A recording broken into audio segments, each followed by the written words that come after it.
OKC Energy FC return home to Taft Stadium after tripping up in the desert against Phoenix in Week 2. Orange County SC travel halfway across the country to take on the boys in green. It's all coming your way next.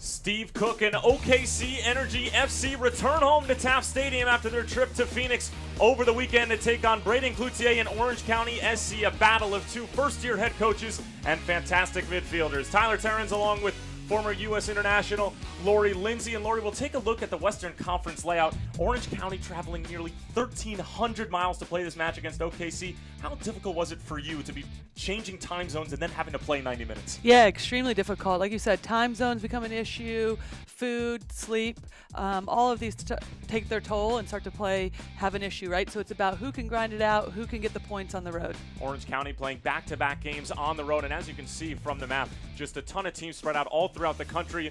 Orange County and OKC Energy FC both coming off losses in Week 2. They had decent results. Both were able to get points out of Week 1, but we talked to both coaches midweek, and they seem happy with the direction that their club is heading right now. Right. Both coming off losses, but there's no better way to bounce back from that than have a midweek game, forget about what happened on the weekend, and concentrate on tonight's game. OKC, a brutal loss at Phoenix as the Rising were able to pump in 4 goals. And for Orange County SC, a man in the middle who has really been dynamic in his entire career, had a bit of a hiccup with FC Cincinnati last year, but seems to have found a home with Braden Cloutier and Orange County SC. That's Aiden Quinn. Yeah, first year with Orange County, he'll look to pull the strings between the defense and the attack and look to sit in there and play make for them. A former Louisville City FC man, of course, the reigning USL Cup champions. And on the other side for OKC Energy FC, Juan Pablo Guzman, another former Louisville man in 2015, actually played with Aiden Quinn, but Juan Pablo a bit more defensive in the middle of the field. Yeah, midfield stalwart who will look to hold a little bit more, be, the front, sit in front of the back line and go from there.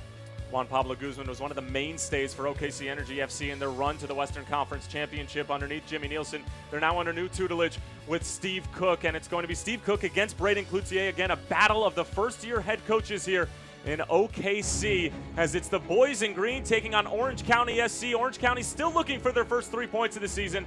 OKC trying to make it 2 in a row at home. It's all coming your way next.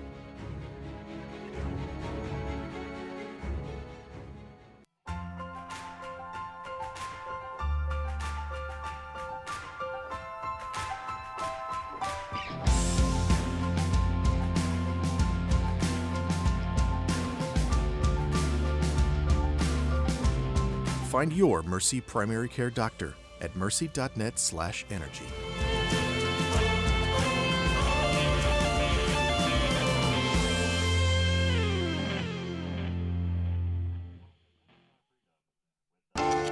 Before the celebration, before the projections. Wait, those are the projections? Before you changed course. Again. Before the late nights, long shots, and leaps of faith. Before it was a startup, it was just an idea. And then everything changed. Cox Business. We're making the connections that change everything. Success is achieved through hard work, and many business owners work tirelessly for years to realize the dream of franchising their business. FFB partners with companies of all sizes every day and offers an extensive variety of treasury services. FFB will outline a plan just for you, help you streamline cash flow, and monitor your business transactions. Because we know you've got better things to do, like grow your business. FFB. We go where you go. I'd always wanted to get braces, always considered it, thought about it. How long is this gonna take? Am I too old to do this? What am I gonna look like with braces on? With payment options and everything else, nothing's hindering me now, I just need to go ahead and do it. The staff, for one, is awesome. The doctor's great. I know I had friends growing up saying, oh, it hurts. I didn't have that experience. I can't wait to see my teeth without being masked by wires, right? Hindsight, I would have done it again 100 times over. Almost set for kickoff here at Taft Stadium between OKC Energy FC and Orange County. A little midweek action of the United Soccer League here in Week 3. OKC have their first 3 points of the season by way of the Black Gold Derby against Tulsa. Orange County still searching for their first win. Again, Tyler Terrens along with former U.S. international Lori Lindsay. And Lori, will take a look at the starting 11 for Orange County. And again, Orange County coming off that tough loss against Sacramento 1-0 over the weekend. And Michael Seaton actually got sent off in that game late in the second half. And it looks like Thomas Enevoldsen's going to be sliding into a bit more of a central role. Yeah, he's going to be in that number 9 position, which is more of his natural position. Look to see him get on the ball a little bit more and try to create a ton of scoring chances for this Orange County SC team. Enevoldsen actually has started the past 2 games, but it's Richard Chaplow who's filling in, and he's going to be out wide. He's normally somebody who plays in the middle of the park, but with the talent that Aiden Quinn and Christian Duke possess, it's obviously going to be tight in the middle of the field, and Chaplow will have to get used to playing out wide. And then the other side for OKC Energy FC, another first-year head coach for Stephen Cook. This is how his sign is going to go. This has been the lineup that he's been liking as of late. And while Alex Dickton and Miguel Gonzalez provide a ton of pace out wide, it's really Jose Baril who makes them go. Yeah, Baril is great at the final pass. He's going to link the defense to the attack. And like I said, look to create some final passes and get Jonathan Brown into some scoring positions. Jonathan Brown, the Welshman, who's in his 2nd season with OKC after signing during the summer a year ago, just trying to get on the score sheet right now as OKC Energy FC just have 2 goals on the season. One of them came from Atuahene against Tulsa in Week 1, and then Christian Ibiaga was able to get one back, just more sort of a pride thing than anything, against Phoenix as they fell 4-1 to Patrice Carteron's side. Chris Cortez finished with a hat trick against Stephen Cook's side, and there is a look at the first-year head coach. And Lori, you know, more than anything, Stephen Cook just seems like a great guy to talk to, and he knows the game extremely well. Yeah, and he's excited. You know, they unfortunately had not a great loss over the weekend, but he was already looking forward to tonight's game and knew that it's early in the season. They're doing some great things on the field, and it's about focusing on the next game. Cook was the interim head coach of the Colorado Rapids once they parted ways with Pablo Mastroeni, and now here he finds himself in charge of his first professional club for the first time in his coaching career. And then the other side, Braden Cloutier, a man who's been with Orange County for a number of years but was in the assistant role. And then with the departure of Logan Paws, it's now his team. And, you know, they haven't had the best start. They're still looking for their first win. But he's another coach who's really excited about the way this club is moving. And he's been very pleased with the character everybody has been showing on the field and hoping that that's going to translate into results. Yeah, they have quite a few away games here at the beginning. So it's going to test this team. It's going to see who can rise up to the occasion. And I think he's leading a successful team right now. Well, both teams are going to have to play 2 games in about a 3 or 4 day period here, as OKC and Orange County both play games on Saturday. Now here they are midweek, looking to get a big 3 points. Again, Orange County still looking for their first win. They were actually able to draw Phoenix. That's the one common opponent between these 2 teams at the moment. Alex Bernali equalized against Phoenix in Week 1 in the season opener at Championship Stadium in the 90th minute.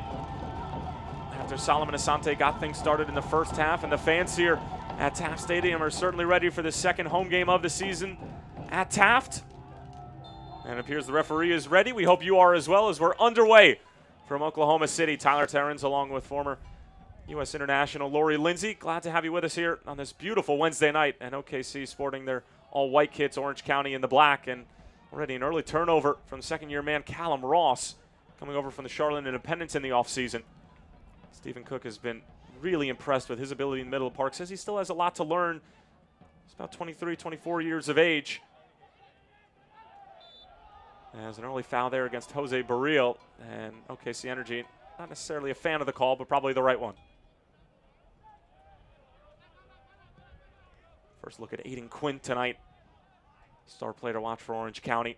Just so dynamic in the middle of the park. He's had success at every stop that he's made.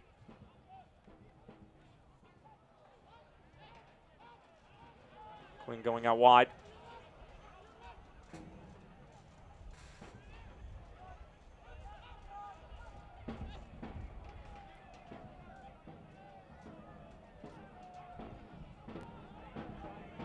There's Quinn again.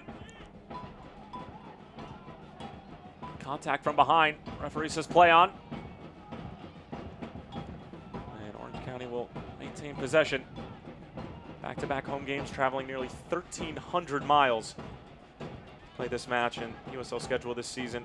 Each team will play a home and home, so it'll all end up working out in the end as this one sent forward. Could be a chance here for Orange County. The shot, and it just skips past that far post. Great opportunity there, but it goes by the wayside.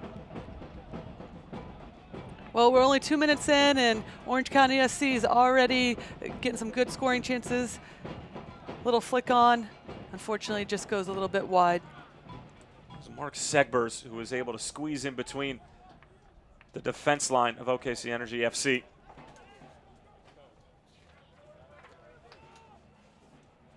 Energy FC and Arvis Bank have teamed to add a new element to home matches. The first ball that leaves the field of play and makes it into the stands is for that person to keep. The Energy FC staff will retrieve that game ball and replace it with a ball signed by the entire team.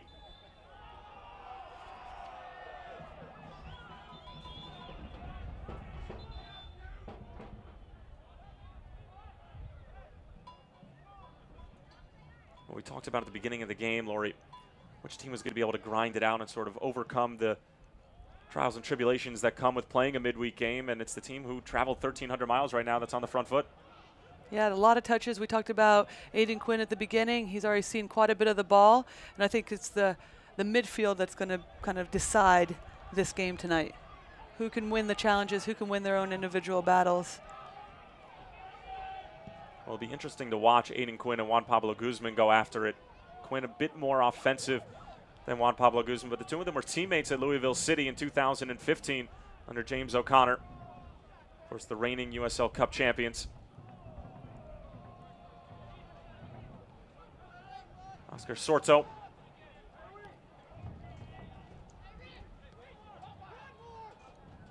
Ball from Chaplow, not his best.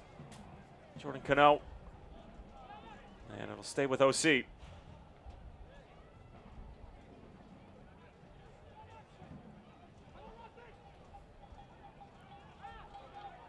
Couple of early giveaways so far from Callum Ross.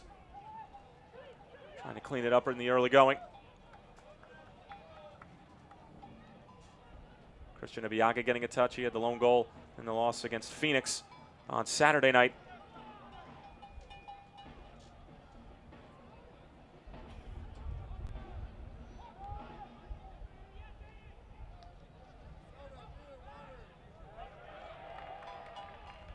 And the crowd here at Taft appreciating the hustle from Jose Barril.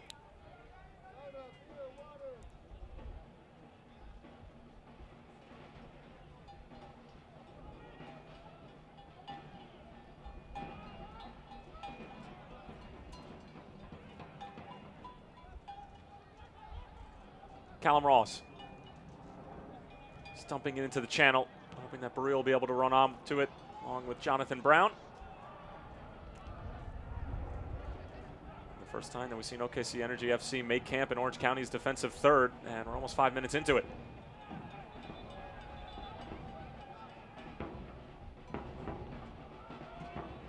Brown trying to latch onto it.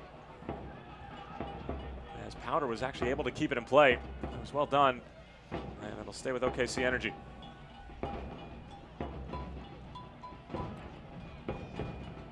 Well, you get the feeling that Orange County SC, you know that they need to get some points, right? So they're not holding back. You can tell that they're getting some high pressure on the ball. They're coming here to win the game, even though they've traveled so many miles to get here.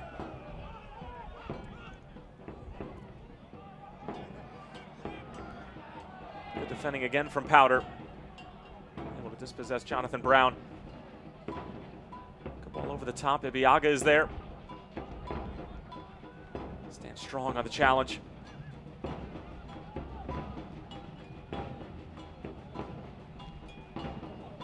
Pinballs around, actually off the face of Richard Dixon.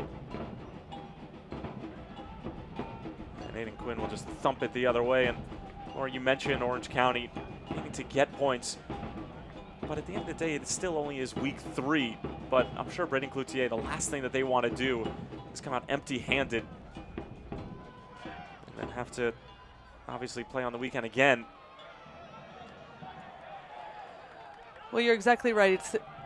they don't want to come up empty-handed, but at the same time, it's less about, it's so early in the season, it's really less about the points. It's more about the confidence and team building and the state of mind for your team this early on. So if you drop another game, drop points in this game, then you're really starting to chase points as you get down and towards the middle of the season.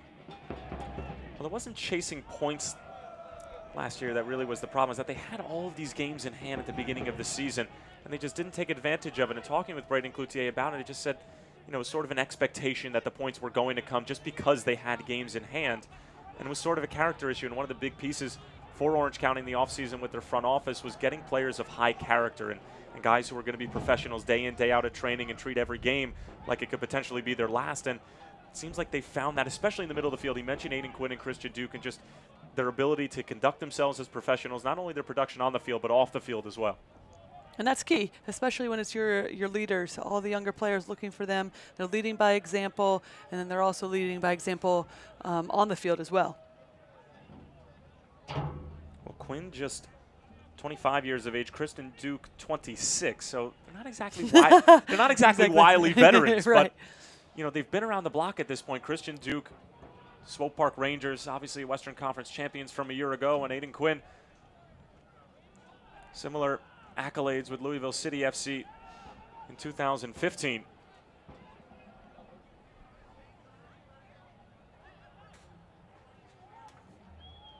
Here's Powder out wide, working on Richard Dixon. Good battle between the two outside backs, and it'll stay with the boys in green, who are actually wearing white tonight. Fans, the Energy FC Gold Card is a benefit for season seat members that earns them discounts at several metro area locations like Terry Parker Solutions, Mamaritas, and Buffalo Wild Wings on Northwest Expressway. To learn more, visit energyfc.com/gold.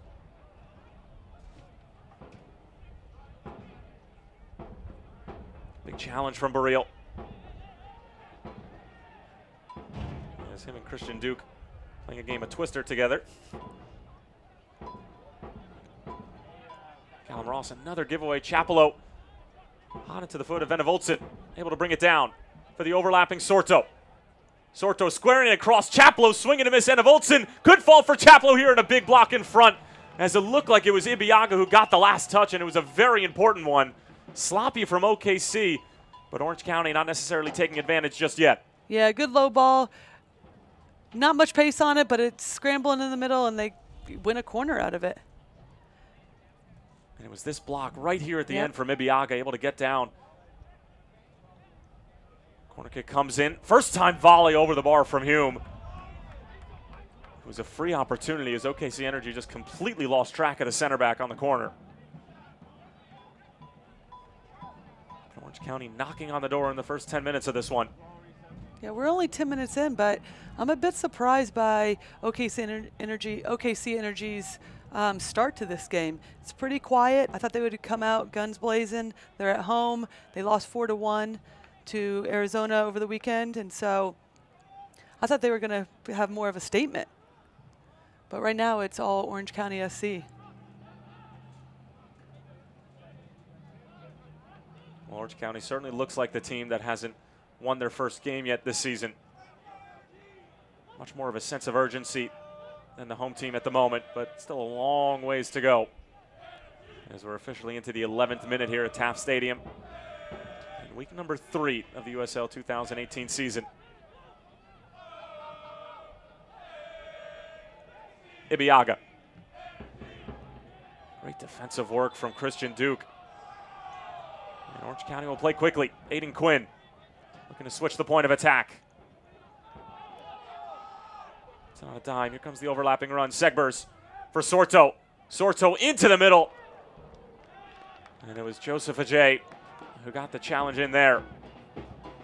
Orange County just continue to work this right side of the field using the likes of Oscar Sorto on those overlapping runs. Yeah, well, it's the defensive pressure by Orange County SC that we've been talking about. Aiden Quinn is able to spring the winger forward, and then they're great cross, great low cross. It results in a corner. Aiden Quinn on top of it. It will be an in-swinger. It's a good ball in. Matt Van Okel able to get a fist to it. Not out of danger yet. And Voltson going for goal. It takes a deflection. It should be another corner. Or excuse me. It'll be a goal kick.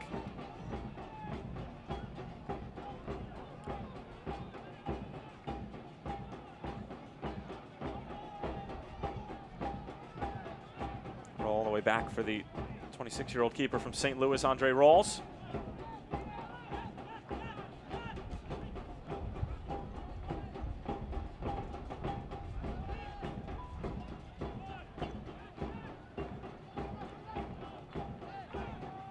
Segbers in a little bit of space to play. Big ball over for Powder. Clean touch to bring it down. Good step there from Richard Dixon.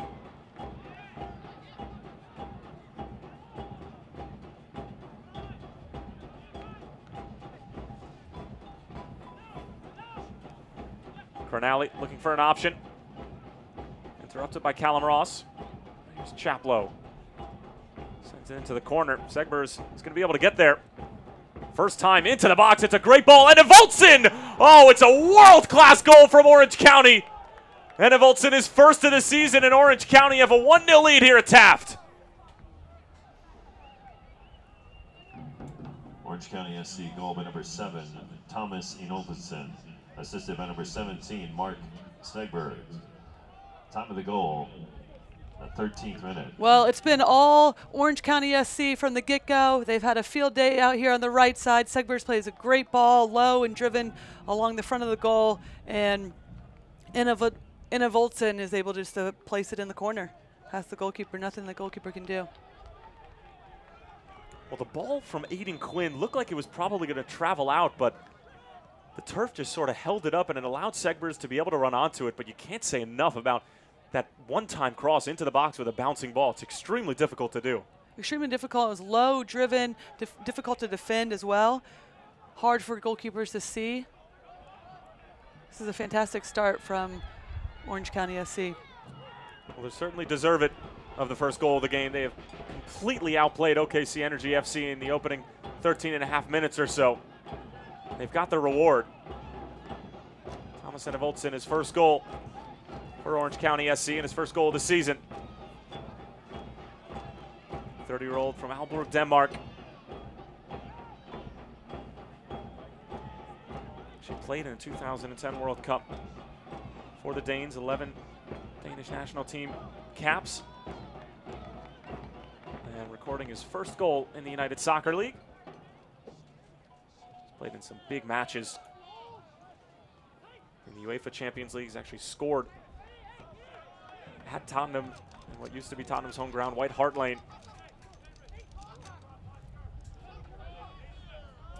He can add to his tally of away goals at Taft.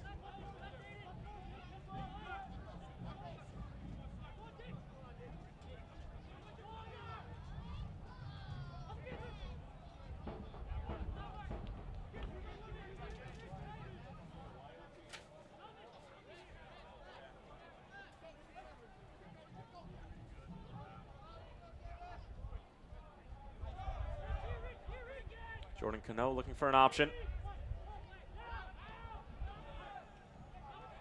Orange County were trying to play out of the back, and they'll stay with OKC Energy FC.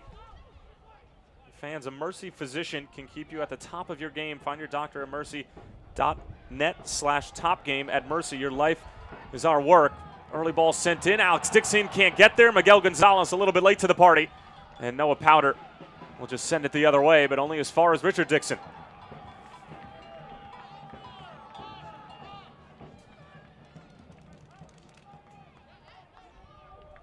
It seems like conceding a goal was exactly the wake-up call that OKC Energy FC needed, although I'm sure Steve Cook isn't happy that that's what it took. Yeah, we haven't called Guzman's name very much, but in the last few minutes he's gotten on the ball a little bit more, and we'll see. It'll be interesting to see if he can start to settle down his team and also get the team going in terms of touches, but you'll have another quick few touches, next home match, start to build out of the back that way.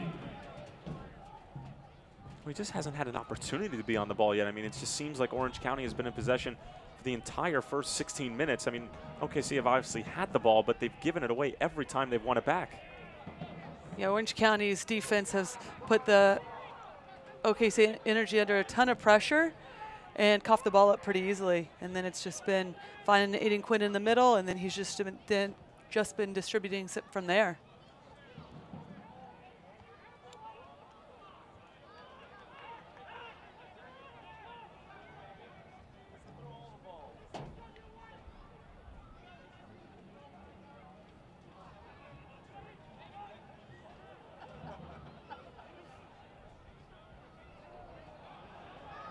Again, another mistake from OKC Energy FC, and you can start to hear the crowd getting a little restless here. They expect much better from their side, who got all the way to the Western Conference Championship match last year. They drew with Swope Park Rangers, falling in the penalty kick shootout. Sure, I don't need to remind OKC Energy FC fans of that fateful night in Missouri as Van Oekel comes off of his line. Good distribution the other way. Alex Dixon trying to get there, but runs out of real estate.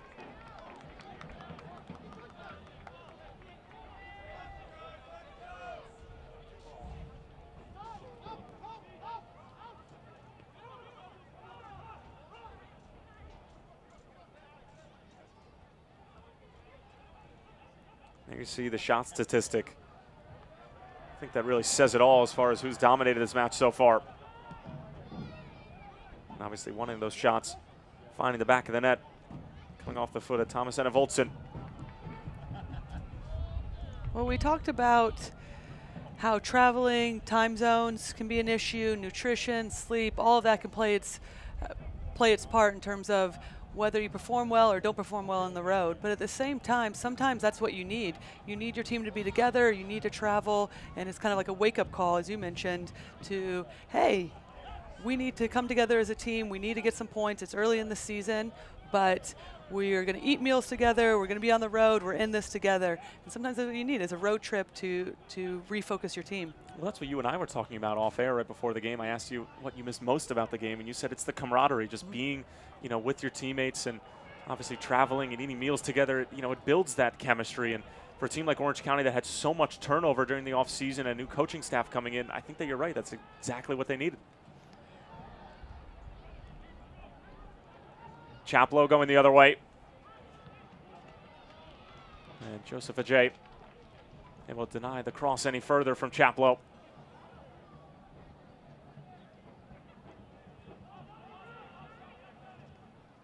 There's Powder.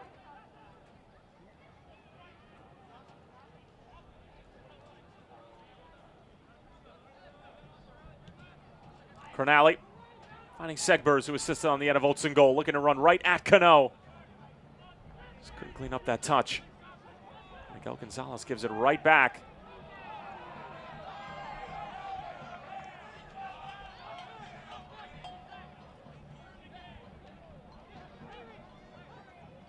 Jordan Cano, one of 3 players on loan from FC Dallas, as well as Francis Atuahene, Emu Tomasi.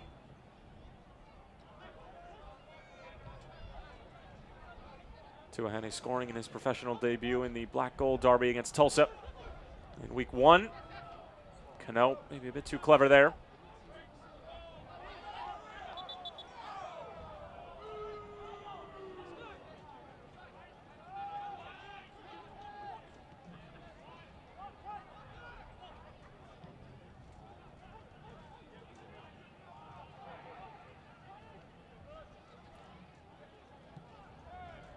Virtually the first touch of the game from Juan Pablo Guzman, and it was trying to break up a move from Orange County. Neat play there from Richard Dixon.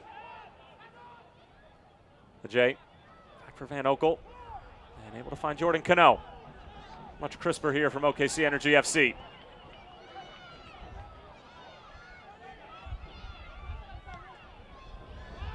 Cano towards Baril.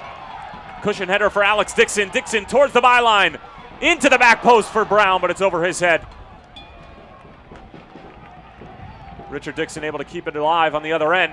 And it'll be a corner kick coming up, and the crowd for the first time showing some signs of life here at Taft Stadium. Well, it's exactly what we had talked about. Finding Guzman, can they get a few short passes together, then look to spring some of their forwards, and exactly what they do. Good cross, just over the head. Ultimately resulting in a quality chance here with a corner kick. And the grid is finally starting to rock.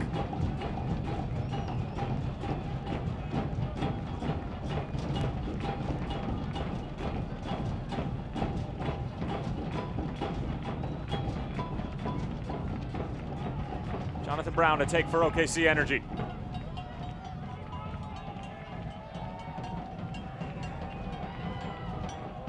Brown, driven ball. Ball's off of his line. It looked like Cornally actually got a touch to it. Alex Dixon. whip it back in. Takes a fortuitous bounces. Actually caught his plant foot trying to send the ball in. Now here's Cano. Not the best delivery, and OKC Energy could be exposed here. Chaplow looking to send Segbers the other way, and he's frustrated with the ball from Chaplow.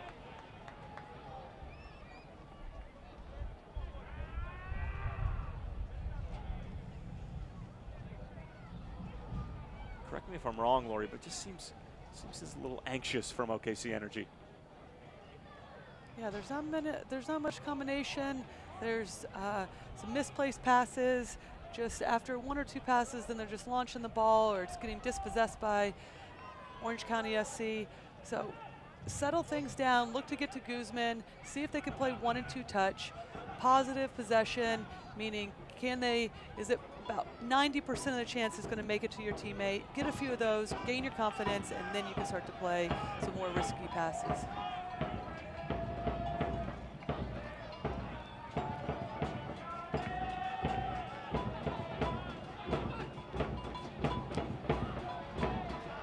Cut out by Aiden Quinn. Jose Barril tracking back. Chaplow cleaning up the pieces. Quinn again, just able to get it out of the reach of Juan Pablo Guzman, but Jonathan Brown rushed that a little bit. Here's Hume. Thumped away by Barril. Well, the pressure that Orange County are putting on the backs of OKC Energy have just turned this game to a totally helter-skelter situation. Now here's Chaplow, plenty of room to run, and the touch for Segbers, cut out by Cano. Here is Juan Pablo Guzman. And Richard Dixon.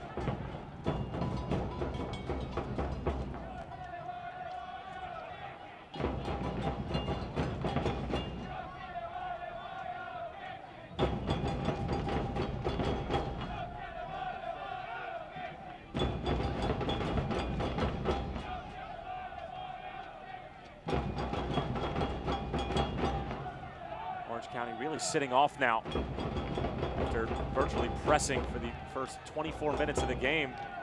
There's some planned tactics there from Braden Cloutier, just trying to go after the game, get the first goal on the road, and then maybe pack it in a little bit. Yeah, it's smart. They're up 1-0. The travel will take its toll. Heavy legs from the weekend. They know they have another game coming up this coming weekend as well. So it's about, hey, we got the goal, we're high pressing. We're not going to be able to do that for 90 minutes. So pick and choose your times. Let's drop off a little bit now, see if we can make them play in behind us, and then pick off any of the balls when they do try to play a little bit of a longer ball style play. Well, it's a wise move from the 43-year-old head coach, Braden Cloutier from Wichita, Kansas.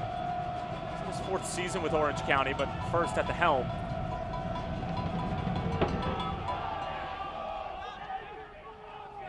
Years as an assistant. Most recently Logan Paws before Mr. Paws and Orange County decided to part ways, as Matt Van Okel will send it the other way.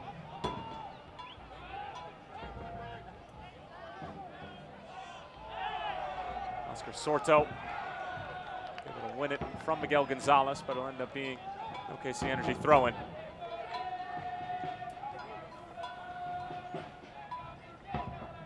OKC Energy will travel to Fresno this weekend.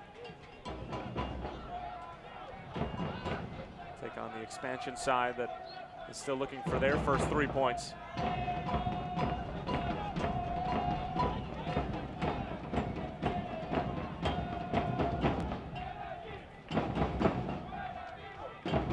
Ball intended for Callum Ross. Stumbles over the ball.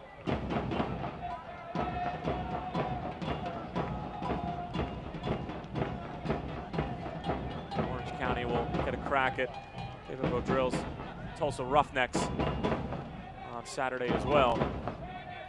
That game will also be on the road, so Orange County, a brutal start to this season just far as the schedule is concerned. But 3 points here at Taft would be a great way to remedy that. Through ball for Chaplow. Chaplow into the area, but it's very good defending in the end from Jordan Cano.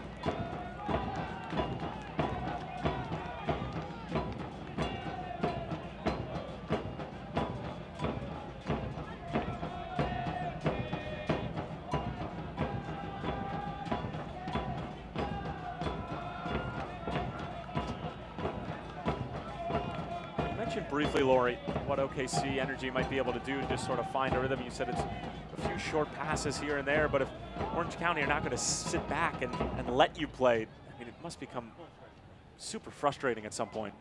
That's why you need a quick 1 and 2 touches, break the first line of pressure, and then you can look to play in behind or play a little bit more of a long ball style. But right now, I mean, they're not even getting much on the ball at all. It just seems like Orange County SC wants this game more than OKC Energy. Well, it certainly seems like it at the moment. That's why Orange County have a 1-0 lead, thanks to the goal from Thomas Enevoldsen in the 13th minute by way of Mark Segbers. Miguel Gonzalez trying to just squeeze his way through Cronali. It was a good idea, but good defending from the big center back. We are starting to see Guzman get on the ball a little bit more. You can tell that he wants to be involved in this game. He's dropping low. It's a little bit higher in the midfield right now. But the more they can get him on the ball, I think the more it'll calm them down in terms of in possession. And he'll be able to start linking play and setting up the attack from there.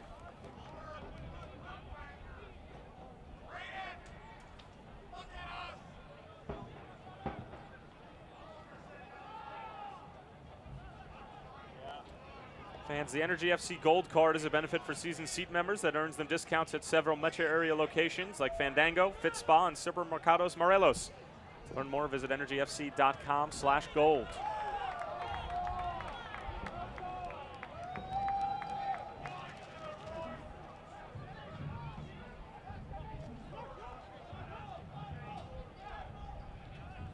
Jose Barril. I called his name out a ton either, but that's basically a byproduct of Juan Pablo Guzman not getting enough touches. I mean, that's the combination in the middle that works for him, and then it's Jose Barril finding the likes of Dixon, Brown, and Miguel Gonzalez running the other way.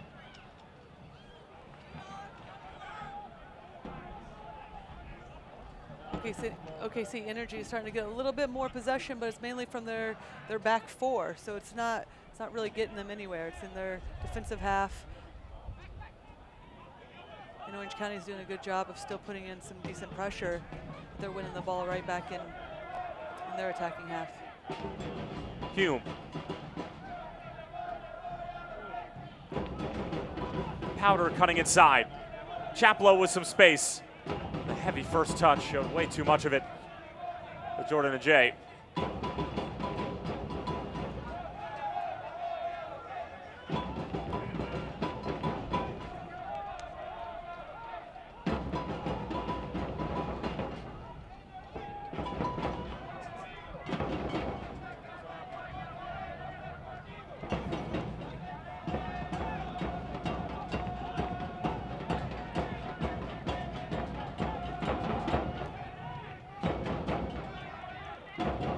Always with a head on a swivel, Aiden Quinn.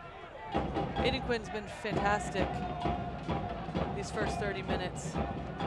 He's not flashy. He's not doing anything that's going to catch a lot of people's eyes, but he's just pulling the strings in there, passing, keeping possession, switching the point of attack, especially when it comes to this right side. When it's over on the left side, he's been able to switch the point of attack, and they've had some good chances coming down the lane on this right side.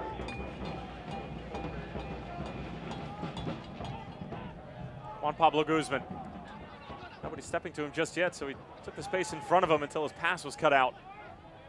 It just continues to be an ultra frustrating first half for Stephen Cook's boys.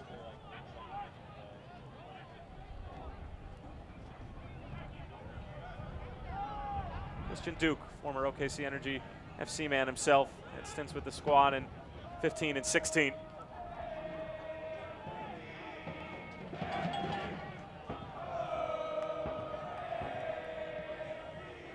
Oscar Sorto, 23-year-old from Los Angeles, finding Enevoldsen, dispossessed by Guzman.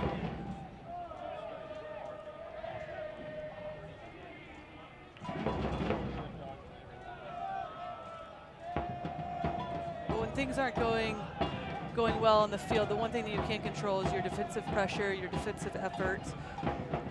So if OKC Energy want to turn these things around defensively, I think they need to start getting a little bit more tight-knit between their lines, somebody get in to get a tackle, get their team riled up, get their team having more energy, and then from there you can start to build in your attack.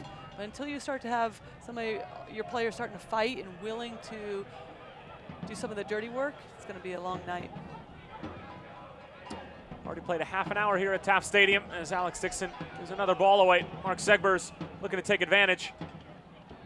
The pace from Segbers actually almost got there, but good recovery from Joseph Ajay.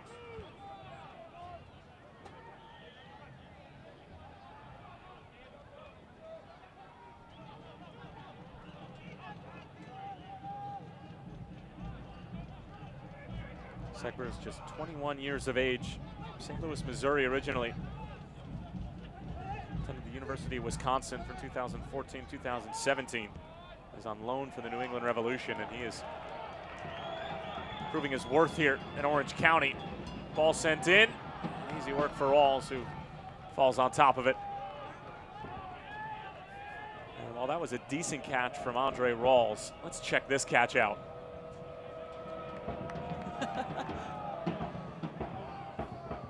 Sign that chair up. My goodness. Didn't have to move. Like a perfect trap, cushioned. Looks like you back in your heyday. Yeah, exactly. On the bench. Come on now.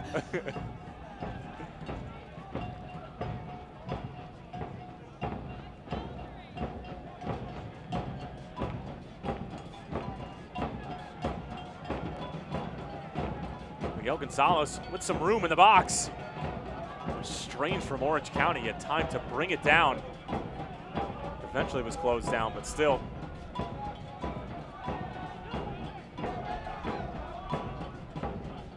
Segbers, fresh off of his first professional assist.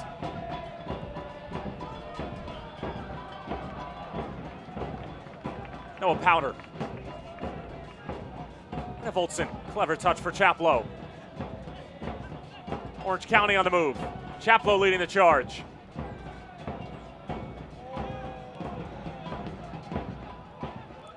And a Voltson, blocked by Callum Ross.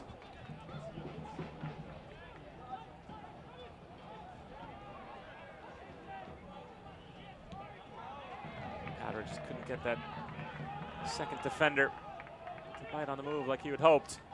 Aiden Quinn, wide for Segbers, but even for the speedy man out of University of Wisconsin, a little bit too far.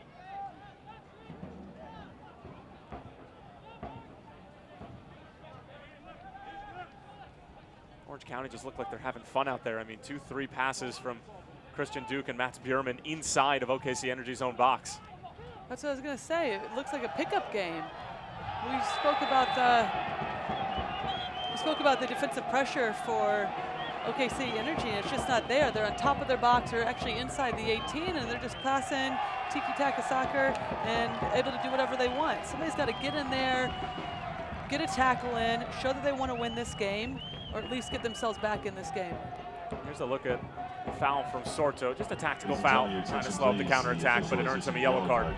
Good tactical foul, like you said, and that's the difference right now of this game. Orange County, willing to put in those tackles, willing to stop play when they need it, to rest when they need it, and OKC Energy it's non-existent. A game that OKC Energy has really struggled to find any sort of rhythm from the run of play. Maybe it'll be a set piece that'll bring them back to life and be able to find a goal. Andre Rawls keeping it in play. The grid behind the goal. Thought that it had traveled over the line, but Andre Rawls was push his team upward and onward.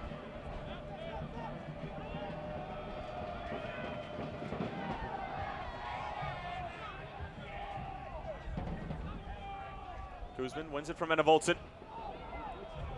Jose Barril dispossessed by Duke. Bierman over the top. Handled by Cano only as far as Chaplow.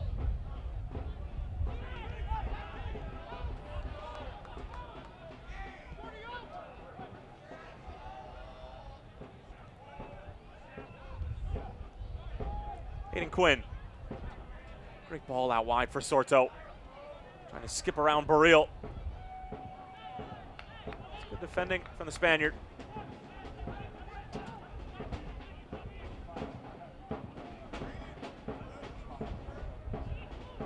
Jose Baril in his second season with OKC Energy FC after spending a few years with Harrisburg City Islanders, now Penn FC.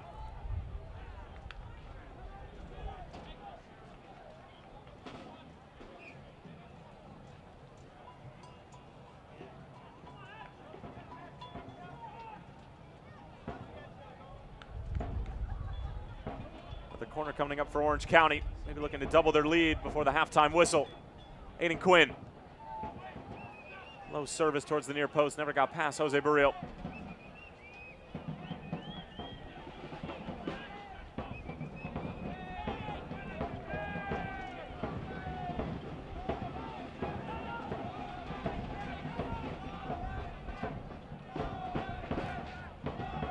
Chaplow.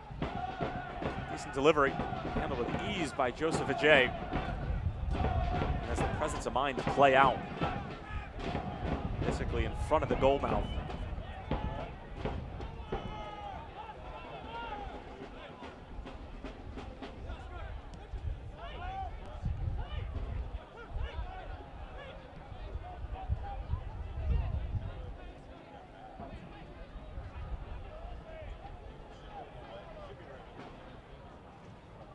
It's continuously Aiden Quinn who's coming in between the center backs to receive the ball, but yet we see him running box to box. He covers an enormous amount of ground. Yeah, he's a modern day midfield, really. Likes to get on the ball, play make, 1 and 2 touch, switch the point of attack, but also when needed, he can get into the attack and also get back defensively. Requires an incredible amount of fitness to be able to cover the amount of ground that Aiden Quinn covers. Professional soccer player travels anywhere from about 6 to 9 miles during the course of a game, obviously depending on the position. And Aiden Quinn can run with the best of them.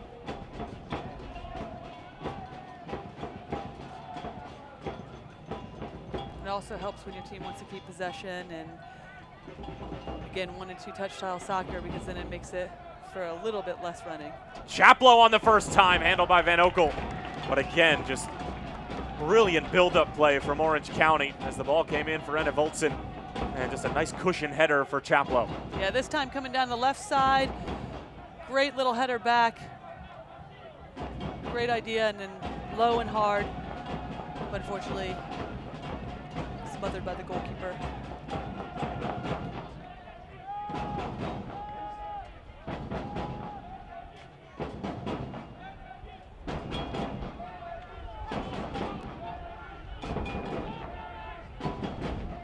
From Ajay. Wasn't the best, so Cano had to get rid of it. Alex Dixon making claims for a handball, as well as the OKC Energy fans. Not answered by head referee Rubiel Vasquez. Ajay being bothered by Enna Voltson.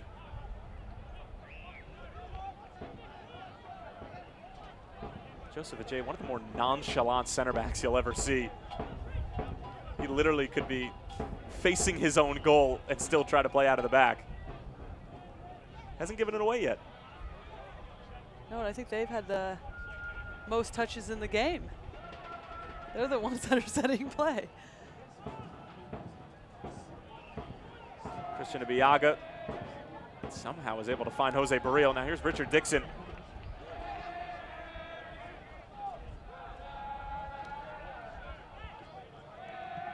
Energy being very patient with this build-up here. Cano. Callum Ross, native of Newcastle, spraying it out wide for Baril. And from Madrid into the box. Only as far as Richard Dixon. Back for the captain, Juan Pablo Guzman.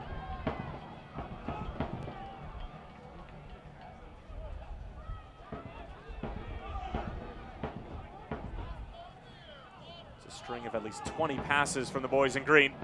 Now Baril looking for Callum Ross, and it's good defending from Oscar Sorto, but OKC Energy FC deserve it of a corner, and they'll get one.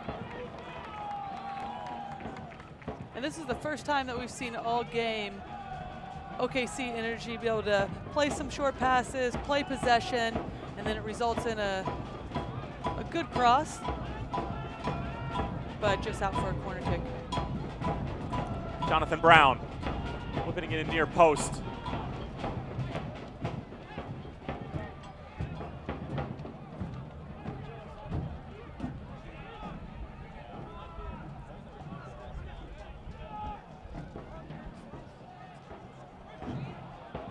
Ball wasted, intended for Callum Ross. So we slowly but surely approach the halftime whistle here at Taft Stadium. If you're just joining us, you missed a really, really well-worked goal from Orange County. Thomas Enevoldsen with the finish in the 13th minute off a great feed from Mark Segbers. Took a cross on the first time, drove it low and hard into the box, and Enevoldsen took it on the first time. Just a terrific finish.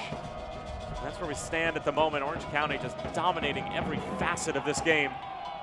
And OKC Energy FC probably lucky to only be down 1 goal at this point. Orange County haven't mustered up a ton of other chances, but they've been all over the home side from the get-go.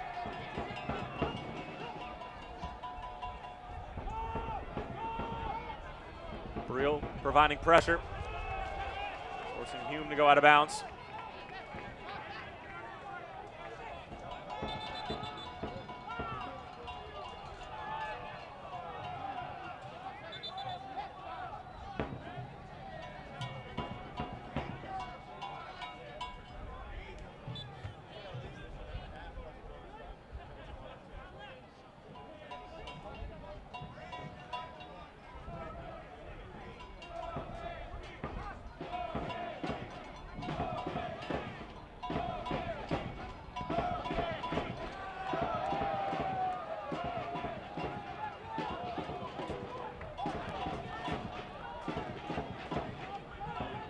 OKC just hanging around the Orange County defensive third.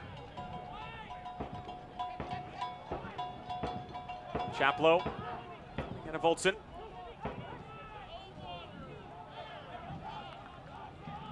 Bit of miscommunication between him and Mats Bierman.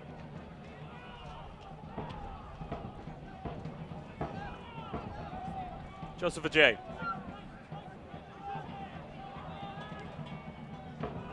Clipping it in behind for Jonathan Brown, but the offside flag is up. Clever ball in. Brown, as he usually does, sitting on that last defender, but just sitting a bit too high.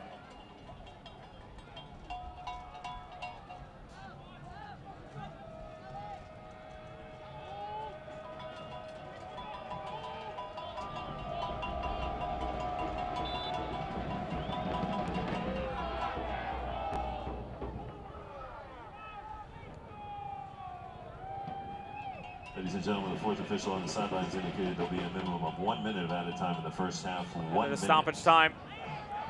Ball sent forward. Jonathan Brown giving chase, and Cernali read exactly what Jonathan Brown was trying to do.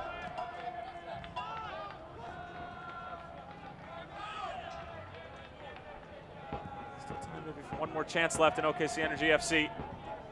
It's been a relatively lackluster performance in the first half. Can't imagine what the message is going to be from Stephen Cook at halftime. You have any thoughts? Where's the intensity? That's it? Yeah, I mean, at this point in time, it's really less about tactics and what you're doing on the ball. It's about work ethic. It's about, like we'd mentioned earlier, right? Getting into some tackles, setting the tone, showing that you want to be here, that you want to win a game after losing a game 4-1 this past weekend. Sometimes it's less about actually how you're going to play and more about how you're going to show up. Well, that's going to do it for the first half here at Taft Stadium. Orange County, the visitors, who are still looking for their first 3 points, found an early goal by way of Thomas Enevoldsen, his first in the Orange County orange and black, off a beautiful feed from Mark Segbers. Matt Van Oekel has had little to do, but his team is down 1-0 at the moment, as they're coming off that loss to Phoenix, rising 4-1 at the weekend, looking to avoid 2 straight losses. Orange County have come out guns blazing here on the road. We'll be back in just a few moments with the halftime show.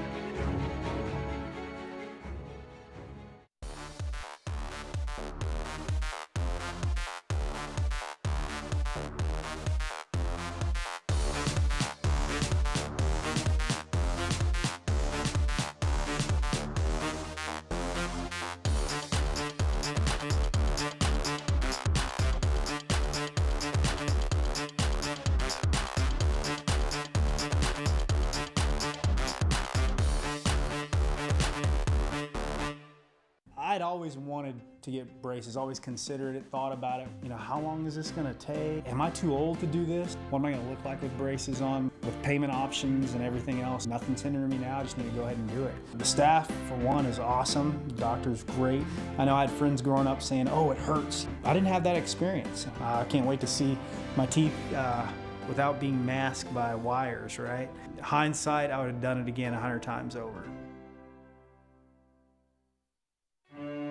When that hurricane hit, the entire community came together as a whole. It was such an overwhelming response to help others. No one thought that they were going to do this before it happened, and everyone just did it. I think that's the way that human nature should be looked at. I'll stand by you. I'll stand by you. Won't let nobody hurt you. I'll stand by you.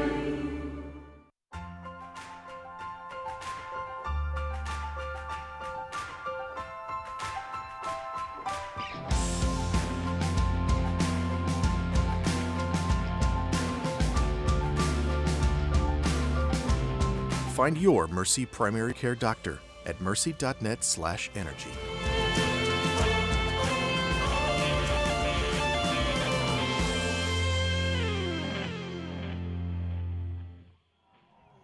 Like Matt said, tonight we've got halftime here at Taft Stadium between OKC Energy FC and Orange County SC. Thomas Enevoltson with the lone goals so far. And Energy FC captain Juan Pablo Guzman returned with something to prove in 2018. Energy FC's Brent Skarkey went one-on-one with the captain to see how he is handling year number 2 in OKC. The consummate professional. Juan Pablo Guzman is a stabilizing force in the midfield for the Energy. The Colombian-born, American-bred 29-year-old is now in his second season in Oklahoma City. I recently had the chance to sit down with JPG and talk psychology, snowboarding, and brewing coffee. Year numero dos for you in Oklahoma City. And now, El Capitan. How you feeling? Yeah. Good, man. Yeah? Yeah. I feel incredibly honored and blessed and just really thankful. 2 years ago, the chance to actually go back and play in your home country. Yeah. That had to be pretty special for you professionally. Yeah, it always been like a dream of mine, something I'd wanted to do at some point in my career, and the opportunity kind of presented itself out of nowhere. I remember last year when the coaches were talking about bringing you in, they talked about a pro's pro. I think that really pretty much spot on for you. And every time because I'm up in the press boxes, I'm up on the sidelines a lot, and I'm next to scouts, I'm next to other coaches, I'm next to agents, and they all are impressed by your control of the game. Is that something that you kind of pride yourself on? Am I right saying that? I'm honored that you say that. Well, it's true, man. I'm not making it up. So. Yeah, I think it's a big part of my game. Just realizing the mental aspect of football and how, I can do a lot of good things with my feet, but the quicker I am up here and the more I'm able to organize and help my teammates, just makes the game easier. We talk about the mental aspect, and that's kind of who you are, really. I know a little bit about you as far as you seem to be a little bit more cerebral than your normal football player. Maybe spend a little bit more time reading, that kind of thing. I don't know about the average footballer, but I do. Yeah, I like to read a lot. I like to study, all sports psychology type things. Even like really big into nutrition and how I feel myself, and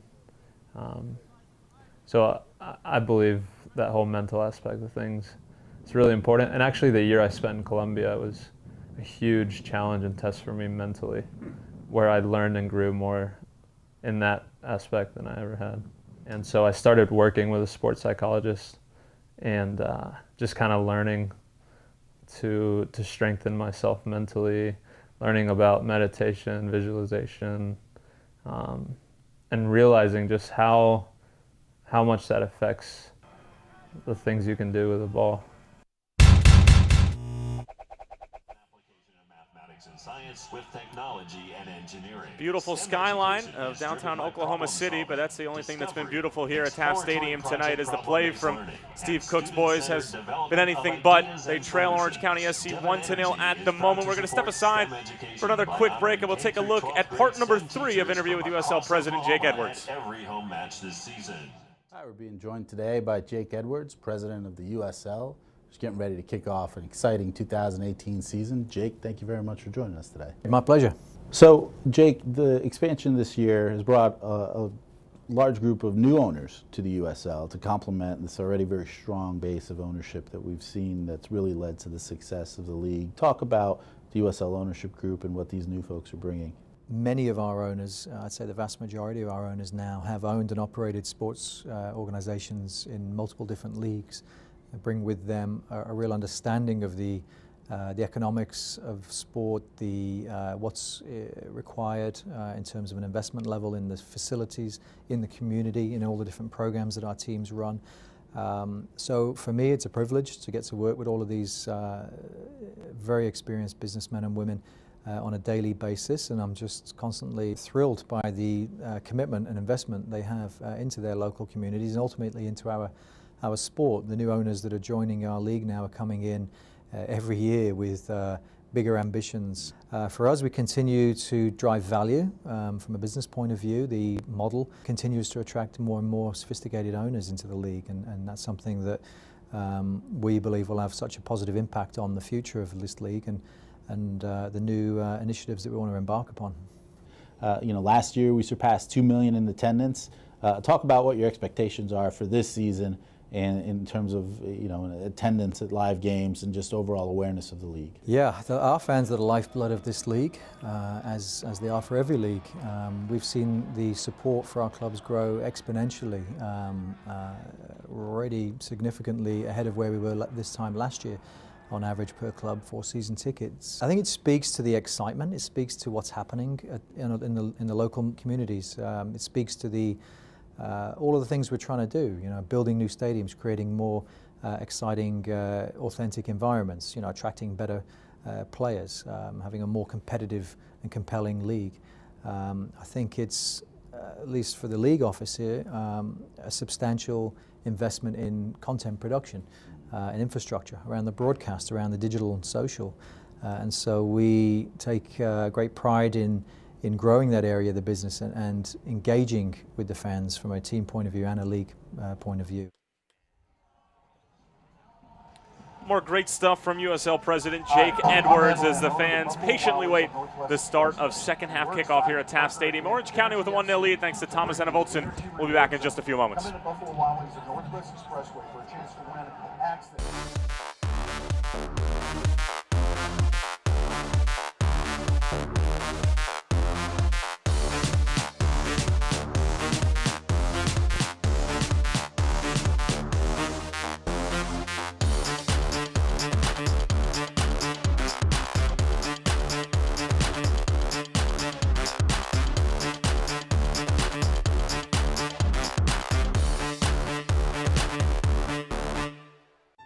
In Ireland, the first Sisters of Mercy were called the Walking Sisters because every day they went out in search of women and children who needed healing or help. Mercy continues to answer the same call, dedicated to the health of every woman who comes to us for care.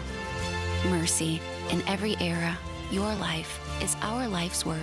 Learn why we serve at mercy.net/legacy. Success is achieved through hard work, and many business owners work tirelessly for years to realize the dream of franchising their business. FFB partners with companies of all sizes every day and offers an extensive variety of treasury services. FFB will outline a plan just for you, help you streamline cash flow, and monitor your business transactions. Because we know you've got better things to do, like grow your business. FFB, we go where you go. I'd always wanted to get braces, always considered it, thought about it. You know, how long is this gonna take? Am I too old to do this? What am I gonna look like with braces on? With payment options and everything else, nothing's hindering me now, I just need to go ahead and do it. The staff, for one, is awesome. The doctor's great. I know I had friends growing up saying, oh, it hurts. I didn't have that experience. I can't wait to see my teeth without being masked by wires, right? Hindsight, I would have done it again 100 times over. Sign up for a 7-Eleven thanks card. Second half kickoff just moments away here at Taft Stadium as OKC Energy FC are trying to find some energy, as it was a lackluster performance in the first half as they trail Orange County SC 1-0. Great goal from Thomas Enevoldsen in minute 13, and with that we'll take a look at some of the best moments from the first half. Tyler Terrens along with former U.S. international Lori Lindsay. And Lori, it was all Orange County right from the get-go, and they had a really, really good chance in the first 2 minutes to get up on the scoreboard. Yeah, they did a great job on the right side. Short passes, able to play this ball in. Unfortunately, just couldn't connect quite that well and just rolls wide. It was Mark Segbers, the rookie, still in search of his first professional goal and was just centimeters away from connecting there. But Orange County would eventually find their way to the back of the net. And it was an innocent ball from Chaplow. It didn't seem like Segbers was going to be able to get there, but the pace from the former Wisconsin man not to be trifled with, and then the finish from Enevoldsen is just choice. Yeah, great one-touch ball across, low driven, and then all you need to do is get a boot on it to redirect. It's low into the corner. Nothing the goalkeeper can do. First goal of his Orange County SC career for Thomas Enevoldsen. First career assist and first professional assist for Mark Segbers. And then Orange County, you know, they would be times where they wouldn't be as dominant as we saw them in the first half, but OKC Energy didn't take advantage of what few opportunities the Orange County gifted them. And Orange County would just continue to knock on the door, make life difficult for the OKC Energy back line. Nice cushion header from Enevoldsen. Chaplow just couldn't get the same pace behind it. You see there again, Enevoldsen just able to bring it down for Chaplow. Matt Van Oekel didn't have a ton to do in the first half.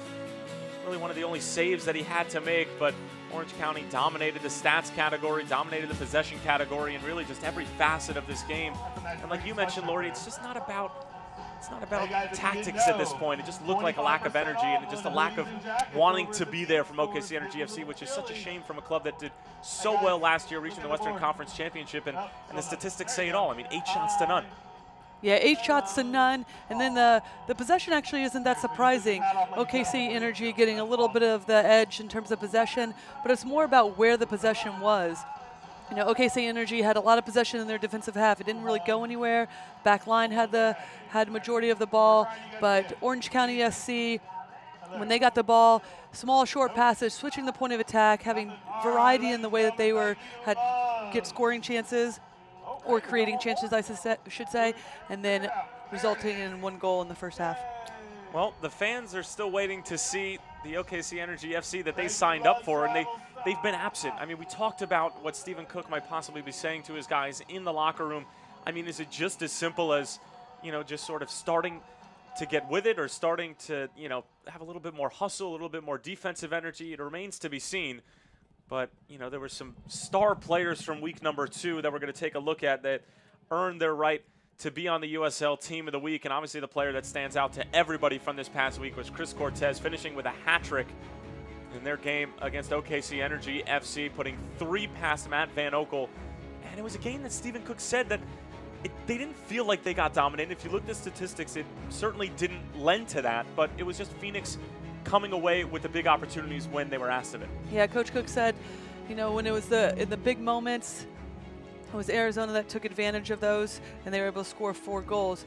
So now coming into tonight's game, you're wondering, okay, if it was just the big moments, then what's going on tonight, right? Because there is a little lackluster performance going on. No one seems to really want to get on the ball. No one wants to make the tackles. So going into the second half, it's going to have to be all about who has the high energy, who can get this team back on track, and see if they can steal a goal back at home, really.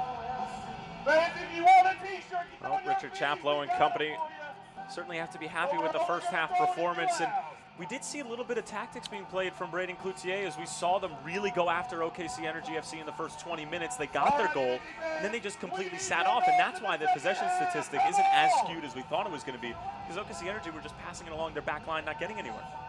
Yeah, the first 20 or so minutes, high pressure, putting OKC Energy under pressure at any time they could, making them cough up the ball. When they got it, they would win. Again, keeping possession. But you're right, you can only keep that up for so long. So then they back off, allow OKC to have the ball, but keep everything in front of them and don't let them get played in behind. Well, we're underway the second half here at Taft Stadium between Orange County SC and OKC Energy FC. Orange County, as it stands, would see their first 3 points of 2018, and for OKC Energy FC, it would be back-to-back losses, but 45 minutes to go here. You have to expect a completely different OKC Energy FC team. I'm sure the halftime speech from Stephen Cook was not light and not cheery. And we'll see if the troops respond.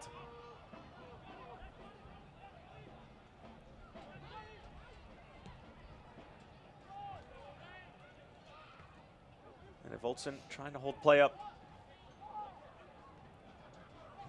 on Pablo Guzman.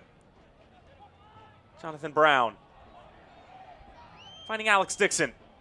Much better start from the boys in green. Brown into the area, just out of the reach of Miguel Gonzalez, but that's exactly what you want to see from OKC Energy coming out of the locker room. Yeah, much more energy, a good little through ball here.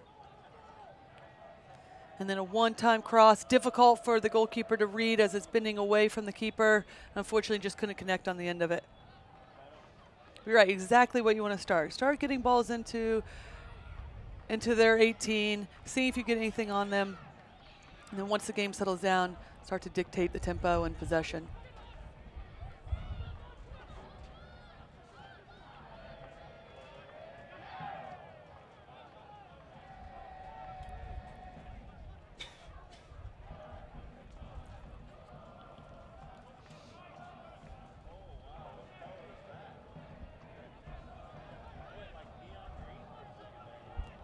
Very similar look to how he ended the first half with Orange County sitting back.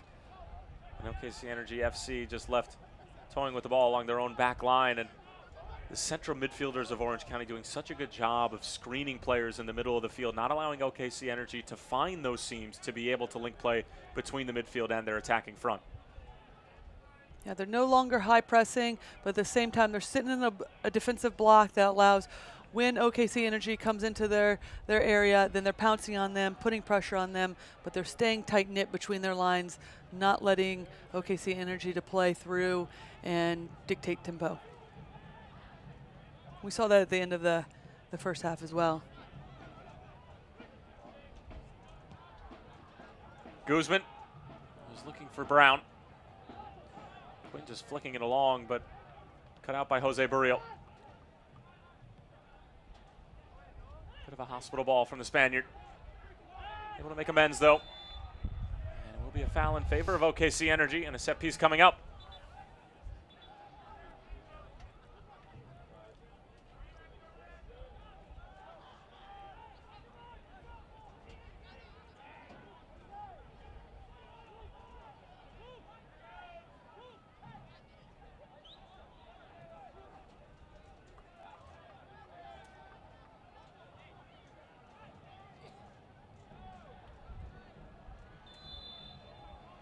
Jonathan Brown on top of the free kick. Decent ball in.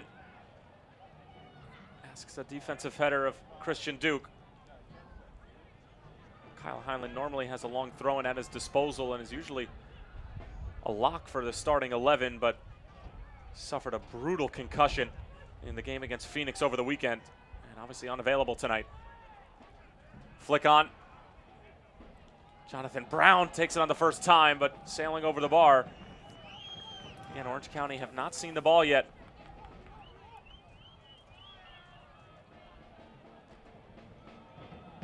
Well, a good little flick on. Can't do much with it. And then it's just a misdirect. I'm sure they would like that one back in terms of being able to get a better strike.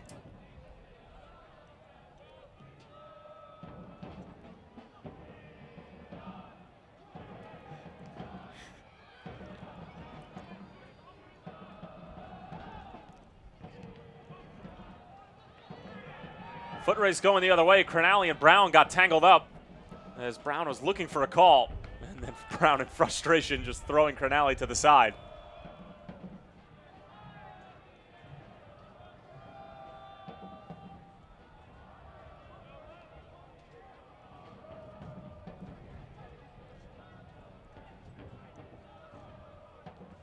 This could be a long half for Orange County if they're just going to continually sit in. We'll see a lot of OKC Energy FC on top of the ball, but it's just a matter if they can string those passes together and find a final product during the run of play. It's often in games like this where the road team finds an early goal and then packs it in. It's a set piece that ends up swinging the momentum one way or the other. See if that holds true in this affair. And Orange County still looking for the first 3 points. OKC Energy FC 1-0-1 on the season. A win over Tulsa and then a 4-1 drubbing at Phoenix over the weekend. Juan Pablo Guzman finding Callum Ross.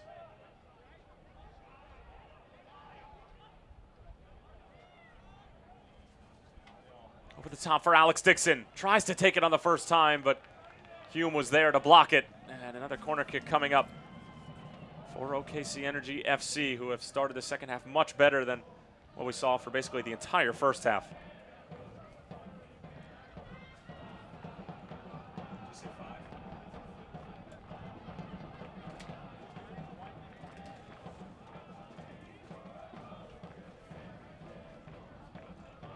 Brown.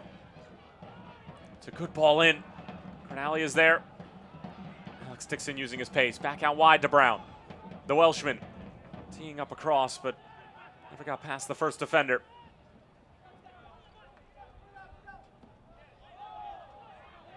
OKC Energy claiming last touch came off of Bjurman. And they are right, as the former St. Louis man was unable to hold on to possession.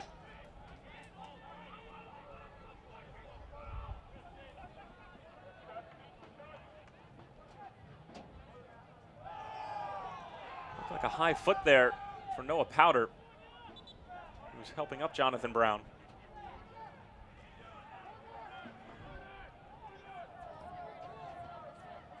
Fans, the Energy FC Gold Card is a benefit for season seat members that earns them discounts at several Metro area locations like Carl's Plaques, the Soccer Store, Dental Works, and Movie Central, and Flower Boutique in Tuttle.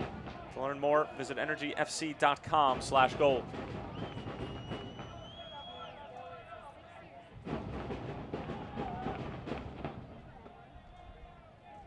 Corner number 4 for OKC Energy. Brown again, an outswinger. It'll fall for Alex Dixon once more. Again, Orange County just doing such a good job of putting pressure on the ball. You can see they're trying to pick up the tempo themselves, but they're doing a great job defending when they're asked.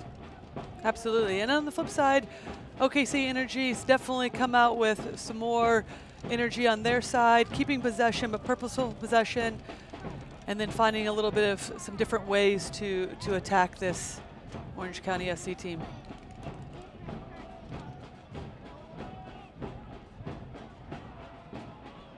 And Voltson with the header.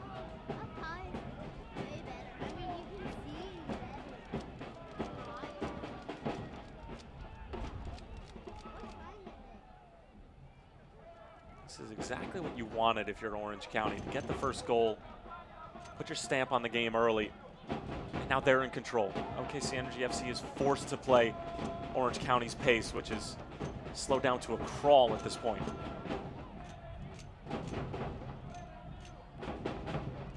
And at the same time, Orange County needs to be careful that they don't retreat too much so early in the game, less than 10 minutes in. Make sure that they're still getting pressure on the ball and not allowing OKC Energy to just dictate tempo all over the field. So step up when they can, make sure their lines are still tight, and don't let anything in behind.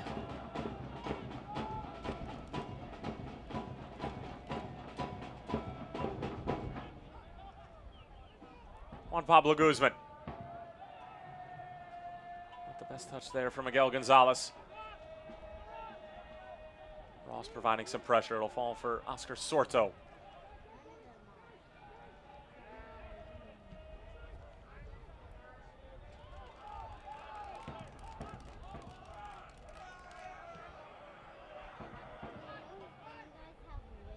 Richard Dixon. Pass cut out by Segbers.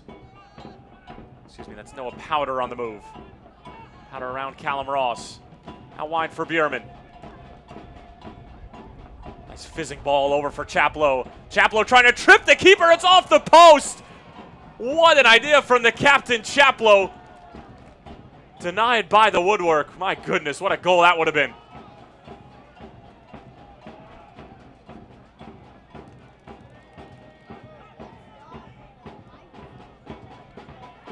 Ross sending Dixon the other way. Alex Dixon towards the back post. Miguel Gonzalez rising for the header, but it flies wide. End-to-end action here at Taft. Well, this is an incredible heads-up play. Keep possession.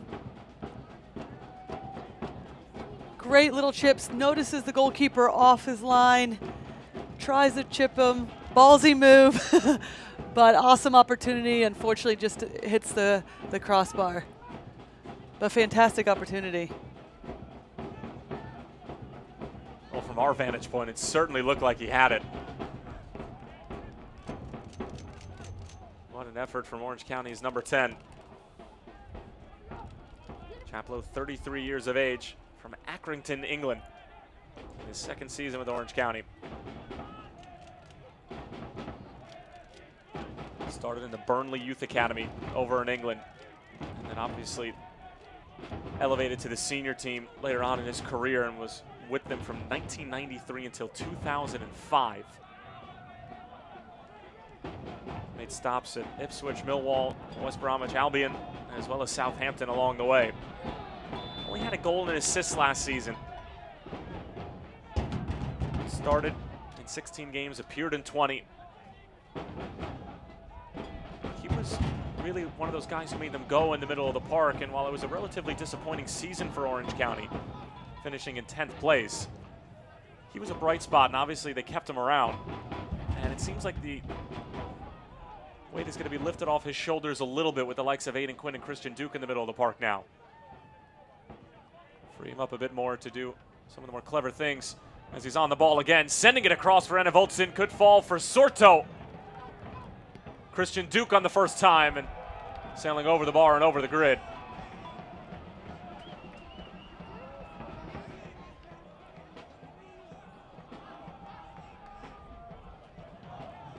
Just a deflection, unfortunately gets way under it and sends it into the stands.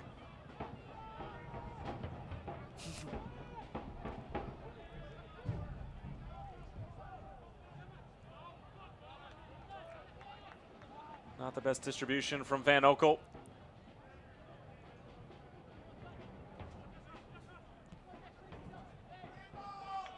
Both teams getting a little bit sloppy here as we're officially into the 59th minute, and it looks like we're going to have a substitution and a injection of energy as it's going to be Tumasi coming on and replace Miguel Gonzalez. Ladies and gentlemen, your attention please. Substitution for Miguel your Gonzalez's OKC Energy night is FC, finished. number 52, Ima Tumasi. After about 58 minutes of play, Number 10, Miguel Tumasi. Gonzalez in the 59th minute. Damas y caballeros, sustitución en nuestro Forest equipo man. en Energy FC. Entra con el número 52, Emma Tumasi. Sale con el Like número Francis 10, Atuahene, part of that Miguel Right to González. Dream Academy Todo in esto Ghana. al minuto 59. We'll get to that in a moment as Jonathan Brown sending in a good ball. Tumasi was waiting for it.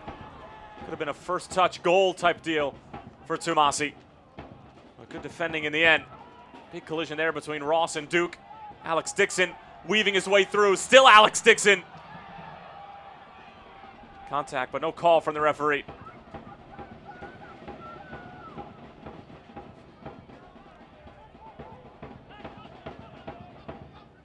Sustained pressure from OKC Energy FC. Brown trying to bully his way through. Noah Powder not having any of it. Aiden Quinn was trying to just send it the other way. Well read by Callum Ross. The boys in green take advantage. Juan Pablo Guzman.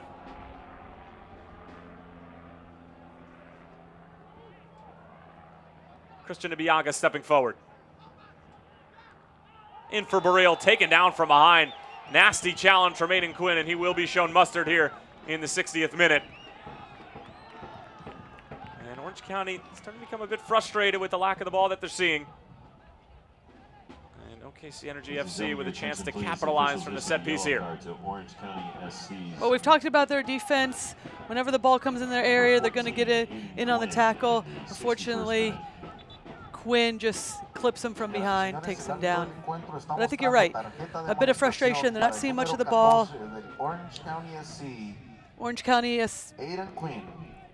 Oklahoma City FC, Energy FC has seen a lot more of the ball. They're starting to keep possession now and making Orange County SC chase. Both of these teams playing on the weekend as well. Going to start to see tired legs these last 30 minutes. You would expect to see some changes as well. We already saw one change from you with Tomasi, 2 remaining for Steve Cook, but all 3 substitutions still at the disposal of first-year head coach Braden Cloutier. As Jose Barril continues to receive treatment, the 25-year-old from Madrid in his 2nd season with OKC Energy FC. Came up to the Real Madrid Youth Academy. Spent a number of years with the Real Madrid 3rd team. 29 appearances and a goal a year ago under Jimmy Nielsen, as now head coach Steve Cook looks on. Maybe trying to see if he can rack his brain for some sort of in-game tactical adjustment to break down this Orange County defense, which has really put 11 players behind the ball in the second half. And I have a feeling that it's going to continue to look that way for the remaining 30 minutes or so. Brown, the best delivery. Handled by Orange County, at least for the time being. Deep throwing coming up for OKC Energy.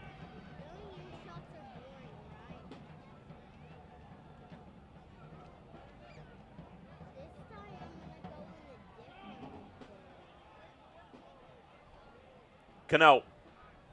Delivery from the first time. Alex Dixon rising for it. But Matt Bierman was there.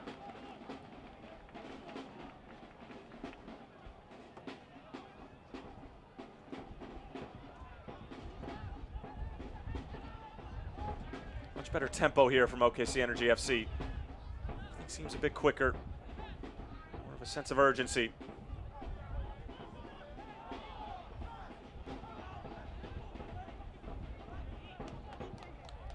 And that sense of urgency has resulted in a dominance of the possession statistics. 62% here in the second half now. A big shift from the first half.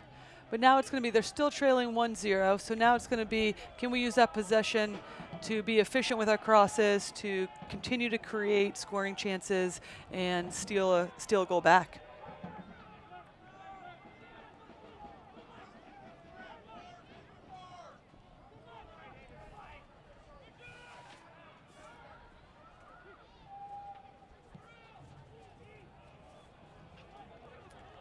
Fans Energy FC's next home match is Saturday, April 7th against OKC native and Heritage Hall alumnus Lamar Batista's Portland Timbers 2. For more info about becoming an Energy FC member, bringing a group to a match, or single game tickets, call 235-KICK.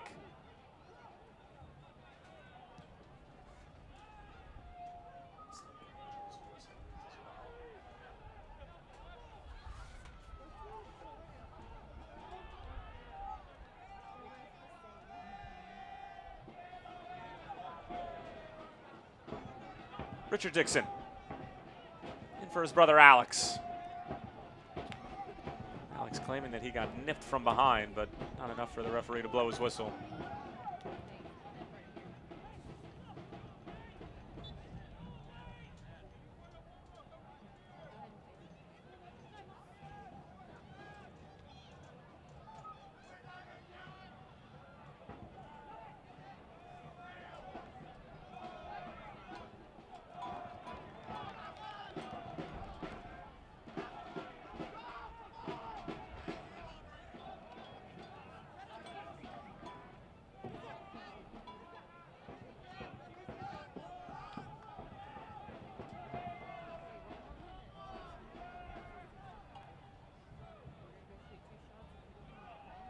Ajay.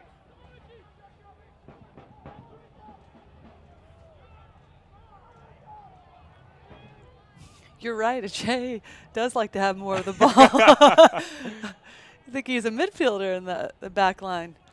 Well, he's almost gotten more touches than Juan Pablo Guzman tonight.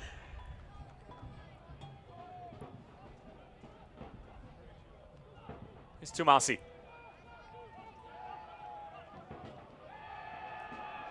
Christian Ibiaga.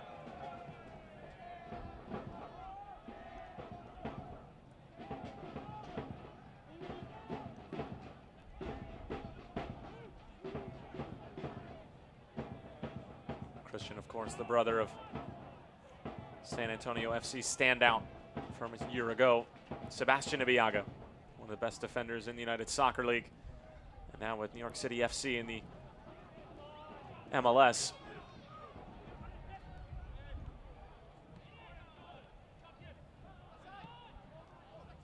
Leading Quinn sends it the other way. That's Bierman giving chase. And the J using that big frame to shield it out of bounds. And no love lost between him and Mats Bierman.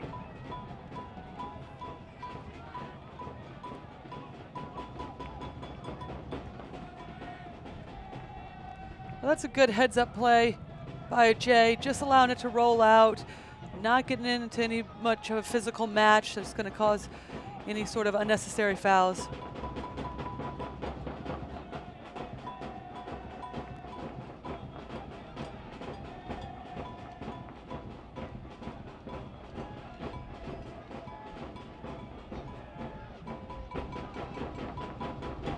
Noah Powder calling for it at the bottom of your screen. We'll go through Hume. Long for Bierman. Richard Dixon mistimed it. A crunching tackle.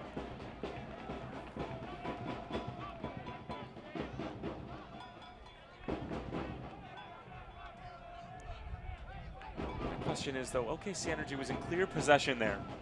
It just seems like a bit of a waste, and there's another look at that bone-crunching tackle from Richard Dixon, atoning for his sins of mistiming the challenge a few moments ago. And Guzman leveled from behind by Noah Powder, and now Richard Dixon and Anna Voltson getting into it. As temperatures start to rise here at Taft Stadium. 3 points on the line. Orange County still looking for their first win of the season. And OKC Energy FC not trying to send their fans home empty-handed.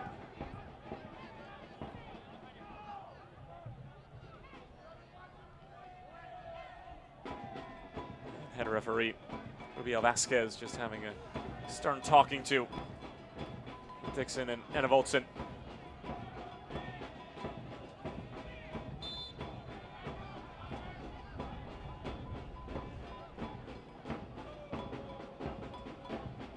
Well, this is surprising. Both teams starting to get a little bit physical.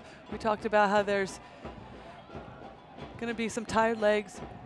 Here's Tumasi. Looking to take on Sorto. Baril. Back for Tumasi. Again, really well defended by Orange County. They've done a terrific job tonight of getting out to the ball and making sure the delivery doesn't even get into the box. Absolutely. Anytime it's come into a player's area, they're on it.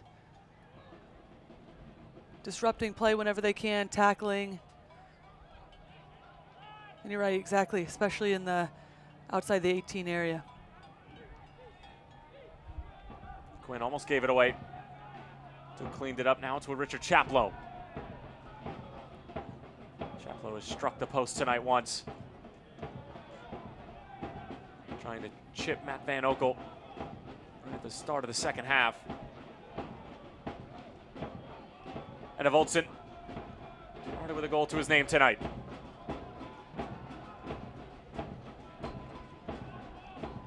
Noah Powder again. Plenty of space on this near side, but has to come back to receive it. Good work from Alex Dixon. Still haven't seen a substitute yet from Orange County. And there's a shot to the back of the head.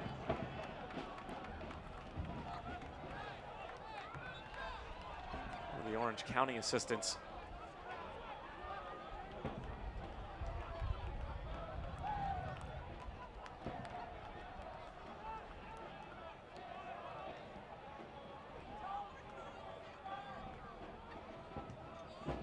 Segbers taking on Juan Pablo Guzman, using that pace. Still Segbers on his feet. Twisting and turning. And now dancing. And Jordan Cano not liking what he sees. Segbers somehow gets it to Chaplow.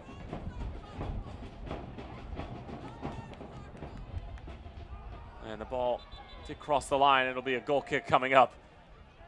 Some fancy footwork, to say the least, from Segbers.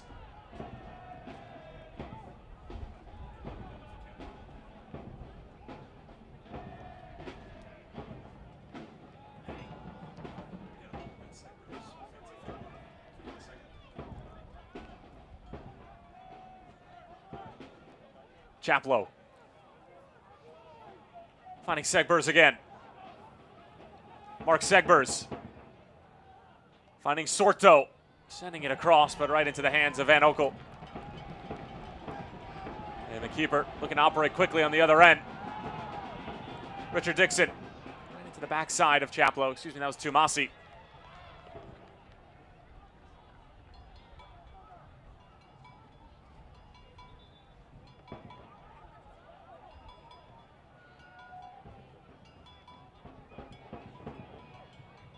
Less than 20 minutes remaining in this one.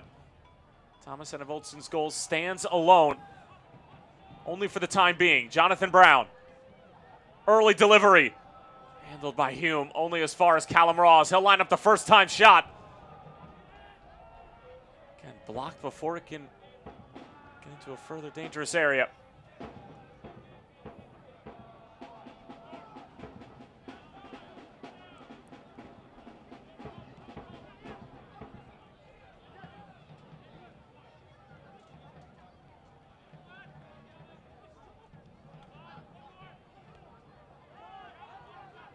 Looks like a substitute getting ready to come on for OKC Energy.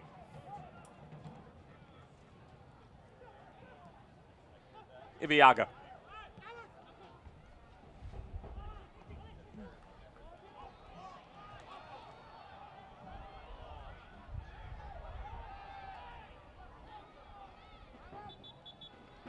And it looks like it's going to be Jaime Sia.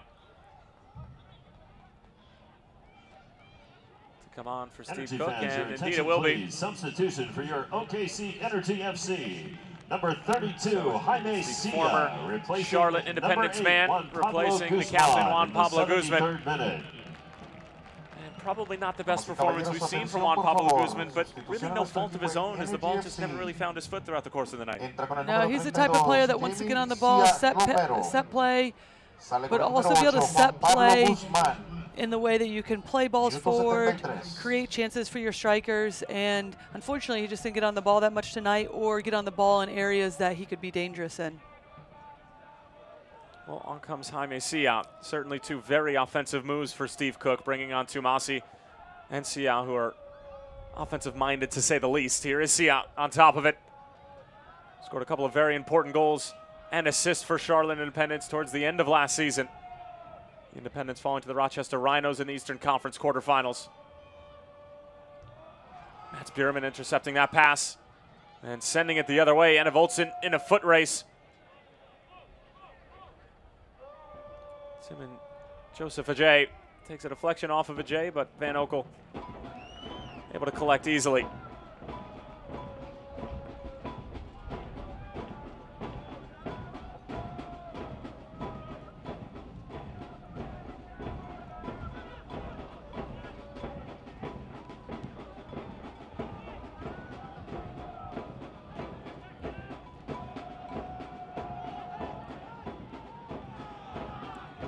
Shot statistic has not really wavered throughout the course of the game. It started off about 6-0 to Orange County in the first 10 minutes, and that margin has remained the same. It was 8-0 at the half as far as shots for the two respective teams are concerned. But OKC has had plenty of the ball in the second half, just haven't found that equalizer just yet. The finished product still eludes them.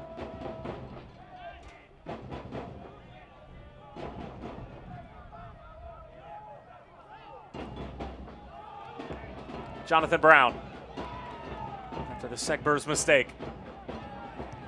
Brown taken down, referee says play on. Now it's Alex Dixon. Looking to run at Hume. Dixon using his pace.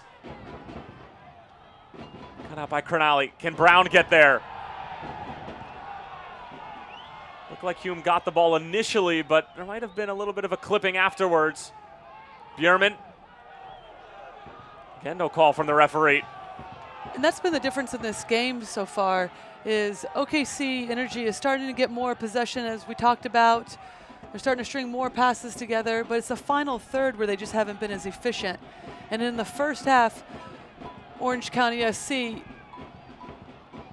they only scored 1 goal, but they put OKC Energy under a lot more pressure, created a lot more chances, and that's actually been the difference so far.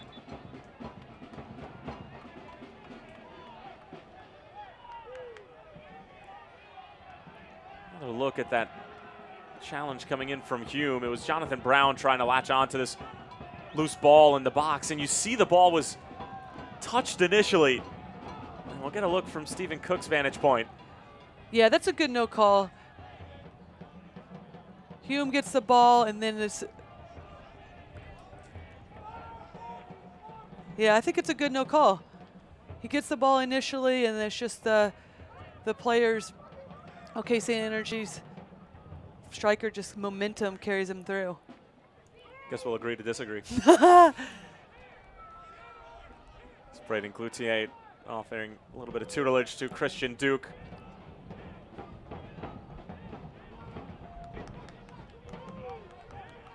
Well, this is the reaction from Cloutier and the entire Orange County staff after there was a different challenge after the fact.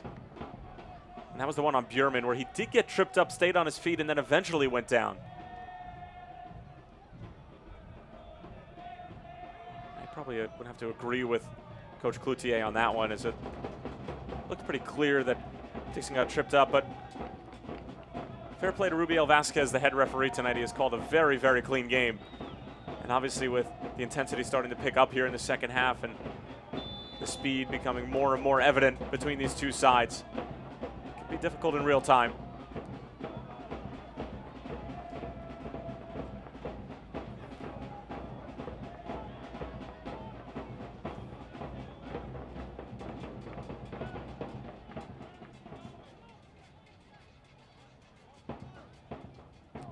Minutes plus stoppage time for OKC Energy FC to potentially find an equalizer, and for Orange County SC, about 13 minutes away from their first 3 points of the season.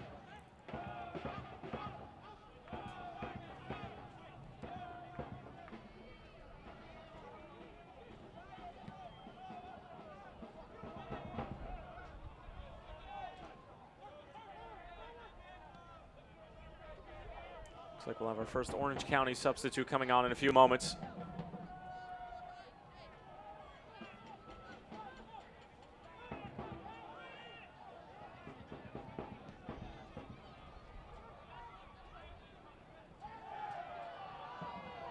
Tumasi challenging Crognale.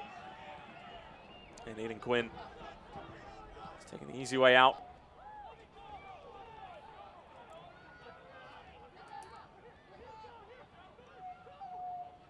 Well, while we were looking at the challenge from Hume, Orange County did make a substitute, and it was Joseph Amico replacing Mats Bjurman. So Stephen Cook now going to use his second substitution of the night, and it's going to be Koji Hashimoto to come on. Hashimoto, 31 years of age, signed just hours before the season opener at Championship Stadium. More than 30 appearances in the J1 League over in Japan. And it's going to be Oscar Sorto to come off. A very solid shift from the outside back, who does nothing but that for this Orange County club. Just consistent performance after consistent performance. And now Hashimoto onto the scene. A bit more of an attacking player, but you can understand where Braden Cloutier is coming from, because his team hasn't seen much of the ball, and maybe having a presence to hold the ball up in OKC Energy's defensive third or just in the middle of the park will take the air out of the game a little bit. Yeah, tactical for this game, and I think it could also be tactical for looking over this whole week. A lot of players have played a lot of minutes. You want to save some legs. You're up 1-0. This game is far from over, but at the same time, saving some legs, knowing that you have another game coming up on this weekend.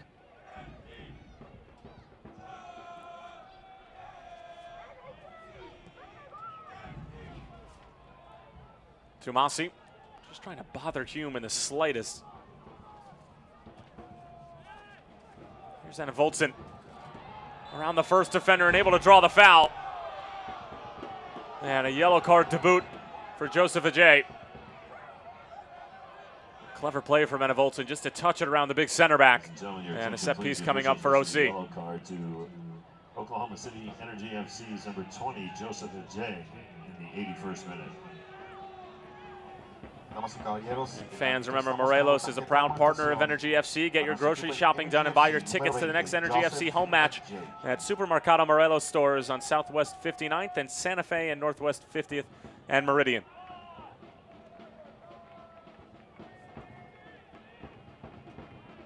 Dangerous opportunity here, although I'm sure in your experience, Laura, you'd rather have the ball a little bit more off-centered so you can get that bending action in and have those diagonal runs coming in. It's difficult when it's straight on like this. It's a decent ball. Crenali couldn't clean up the first touch.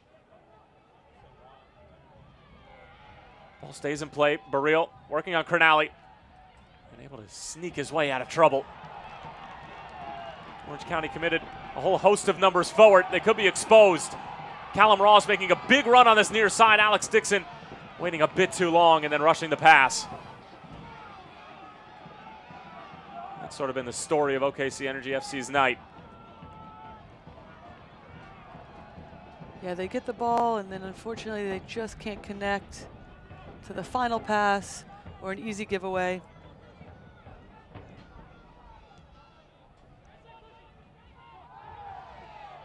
Tumasi jousting with Powder. Powder gets the better of that battle.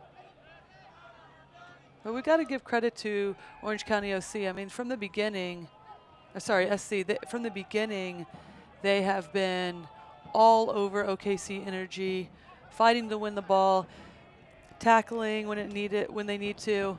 It's been a great team effort.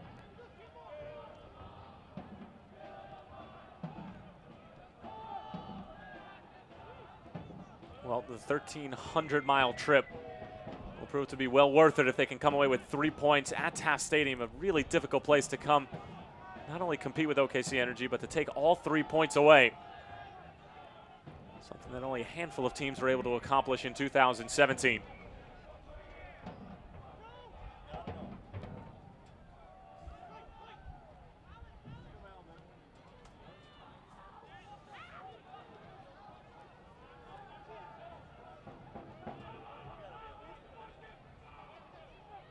Jose Baril.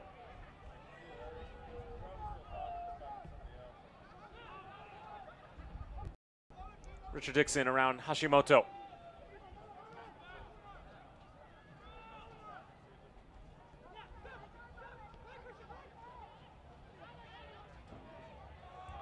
It's clever footwork. And Hashimoto recovers nicely.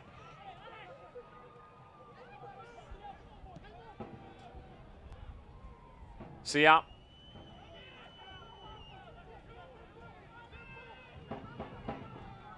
Encouraging Callum Ross forward. Ross comes away with it, finding Alex Dixon. Alex Dixon towards the byline, sends it across. Almost fell for Sia, but it was Aiden Quinn to the rescue for Orange County. It was a bizarre play. It took a whole host of deflections and almost ended up falling for OKC Energy FC. And you have a feeling if they're going to get one, it's not necessarily going to be the cleanest goal because it has not been their night by any stretch of the imagination. No, but both teams have been really successful down the right side. In this half, it's been OKC Energy and Dixon doing a good job using his pace, skill to get across on. I thought it was a good idea to try to flick it back, but unfortunately, it's been the story all night with OC, which is just good defensive pressure, good defensive presence, not allowing any sniffs on goal. Van Okel off of his line, takes a deflection off Segbers.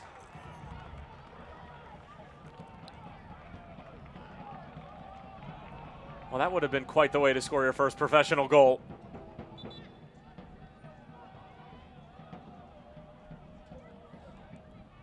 Energy fans, your attention, Well, that was bizarre. But on the other end, OKC Segbers has been Energy dangerous all FC, game. number Up and down that 19, right Max side. Gunderson, replacing number 34, Jordan Cano, in the 85th minute. Damas y caballeros, sustitución en nuestro equipo. So en Max Energy Gunderson FC. coming Entra on con el here número in the 19, 85th minute to Max replace Cano. Gunderson.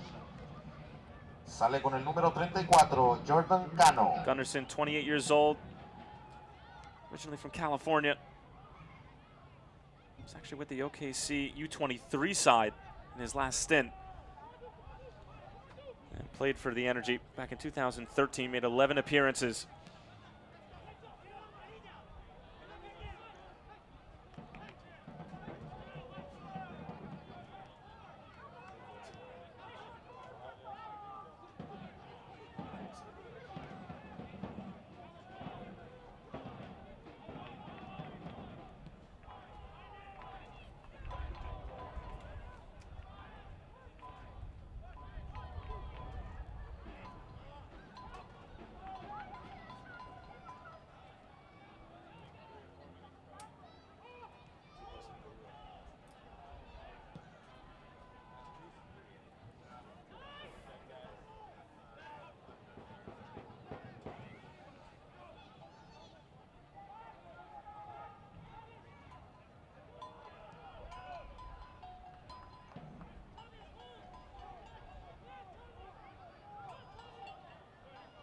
See Orange County just shepherding OKC Energy FC into pockets of the field that are going to be least advantageous for the home team.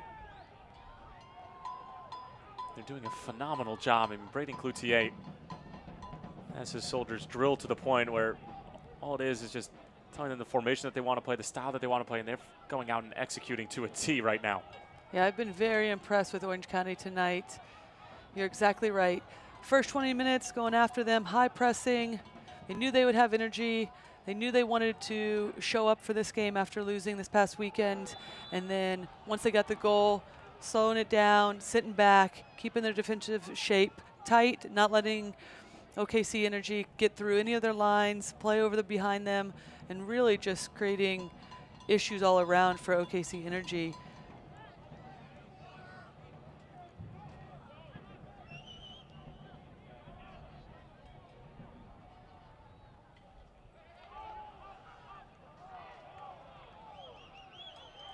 Last touch off of OKC Energy. Another throw in for Orange County, who just continue to milk the clock.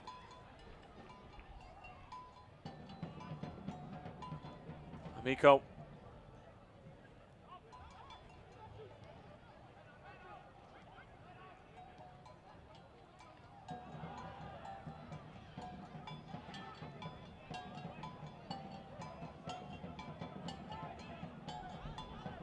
Ibiaga.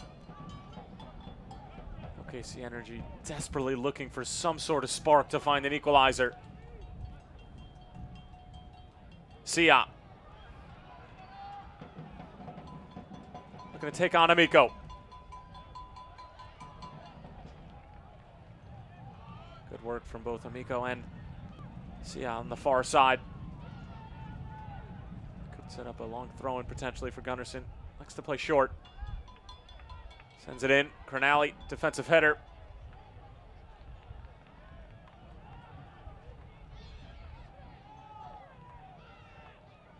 Ibiaga is going to take it from long distance. Easy save for Andre Rolls in the end. Well, that would have been something from your center back. Yeah, good ball into the middle. Great first touch. Why not? They haven't really tested the goalkeeper all game. Why not give it a chance? See if you can get a deflection and somebody to pounce on that. It's been the story all game though, really. Good ideas, but not much execution in the end.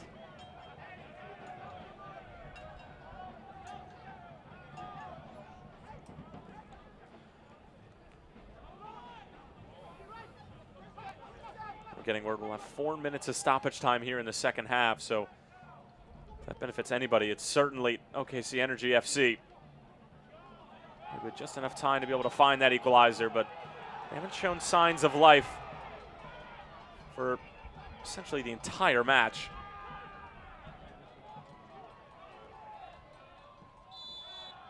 Ross fouled.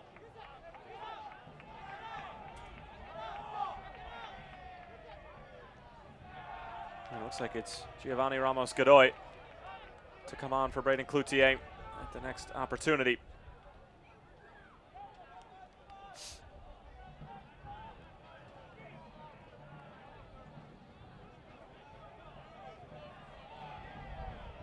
As we get the official word from the fourth official on stoppage. A minimum of 4 minutes of added time in the second half. 4 minutes. Jose Barrio lofting it into the box. Damas y caballeros, el árbitro asistente está indicando que se agregarán 4 minutos de compensación. Callum Ross into the area. For clearance. Tumasi going for goal.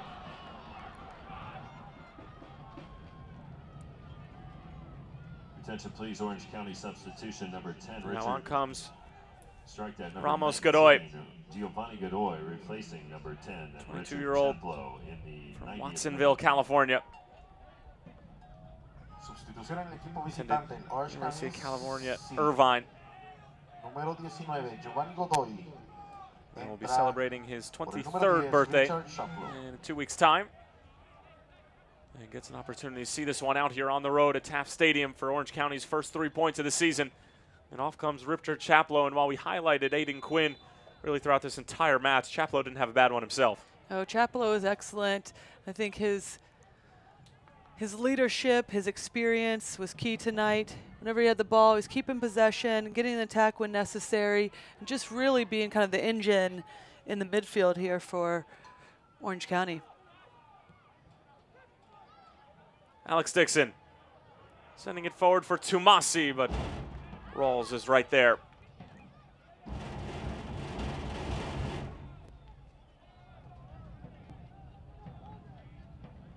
Just about 2 minutes remaining.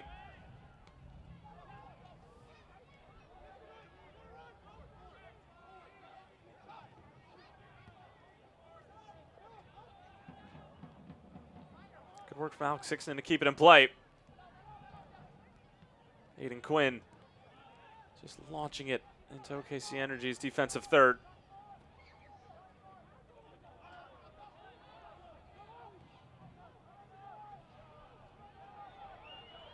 Gunnarsson.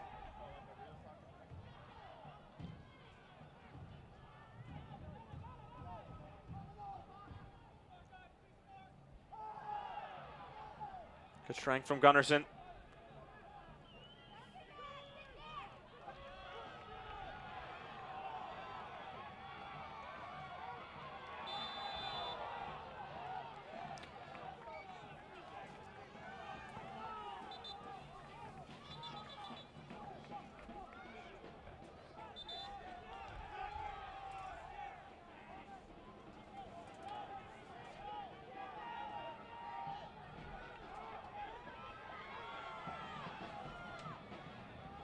You get both teams just going in.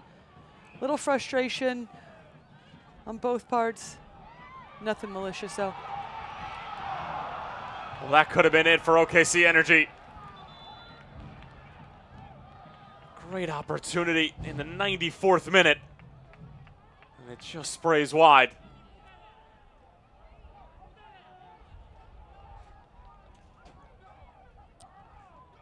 It's Ibiaga. And then a Voltson. Showing who's boss, huh? I guess Anna Voltson has the upper hand tonight, but I'll tell you what, I'm not trying to go toe-to-toe with either of those guys.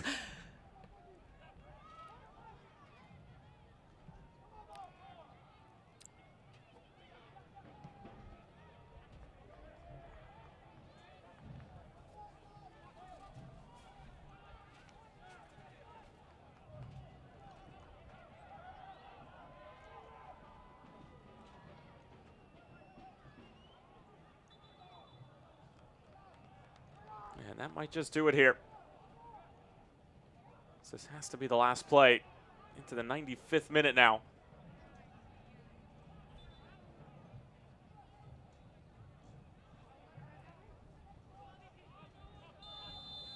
And there it is. Orange County SC have their first 3 points of the 2018 season.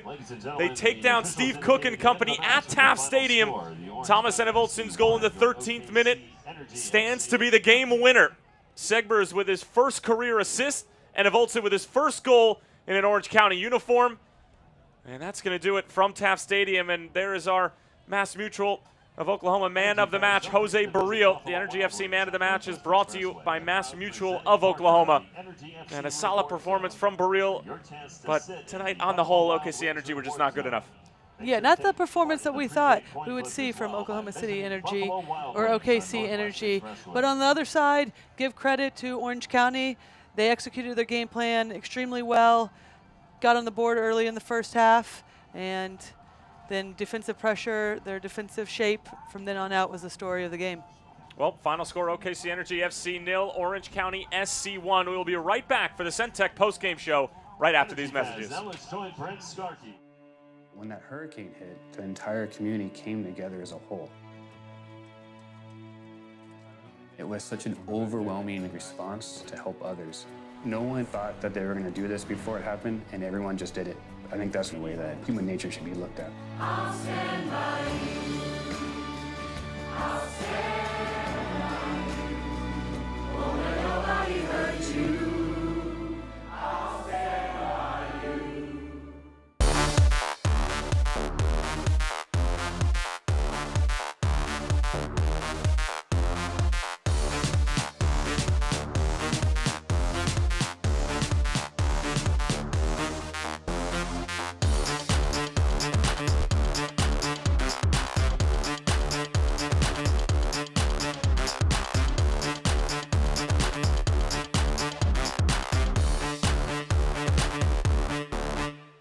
A well's output is only as strong as landing the production stream. In extreme conditions, call for extreme durability. At Centec, our engineers understand what matters. That's why we craft centralizers differently than anyone else in the industry. Laser cut from a single piece of special steel alloy. There's only one centralizer this strong. Centec Centralizers, an international symbol of quality. Full time here at Taft Stadium in Oklahoma City, and not the performance that the Grid or any of the fans here at Taft are expecting to see. Their boys in green fall to the boys in orange and black.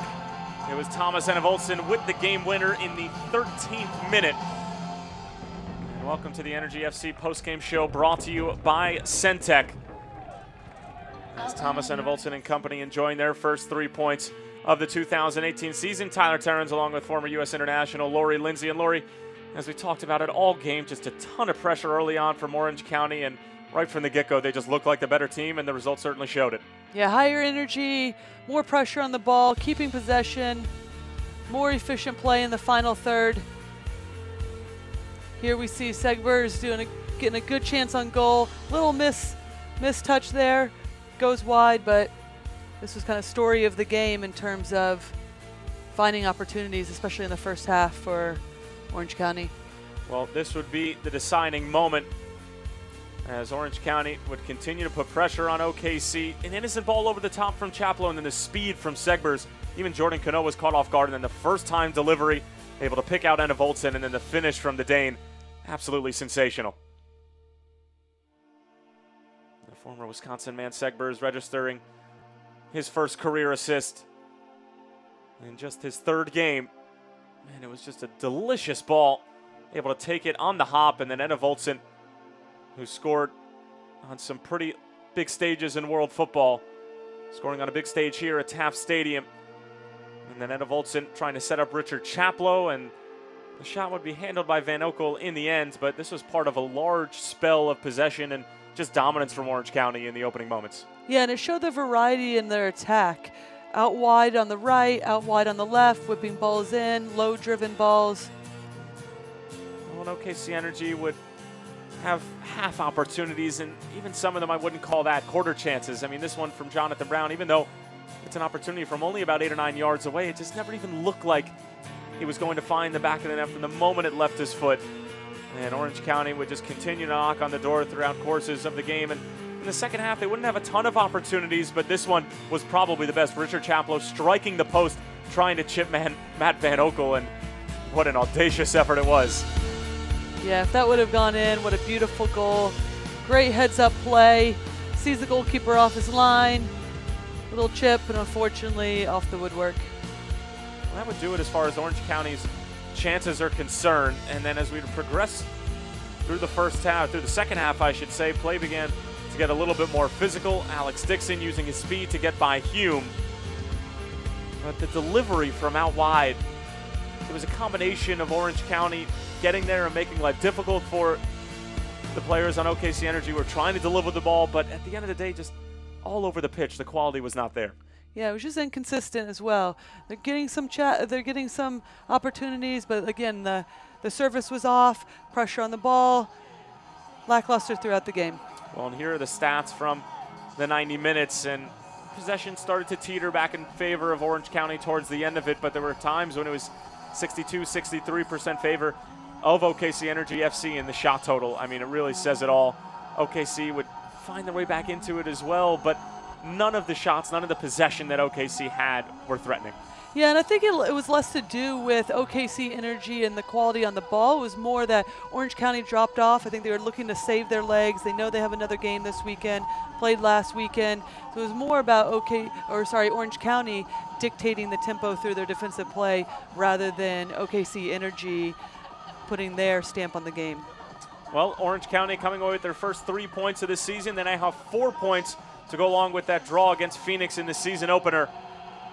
As Steve Cook's side falls short of Braden Cloutier's 1-0, and the next match for OKC Energy FC will be at Fresno against the expansion side. 9 p.m. Central Time kickoff in what should be a terrific matchup. Fresno still in search of their first win of the 2018 season in franchise history, and they'll have to go through Steve Cook and the boys in green, who'll be looking to bounce back. It's now 2 straight losses for OKC Energy FC, and that's going to do it from Taft Stadium.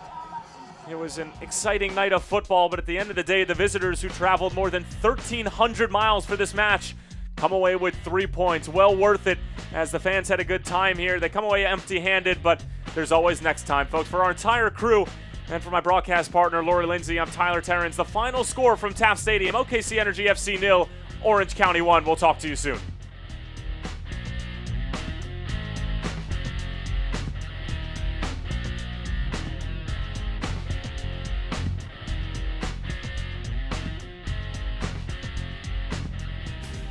This copyrighted telecast of the United Soccer League may not be retransmitted, rebroadcast, or reproduced without the express written consent of the United Soccer League.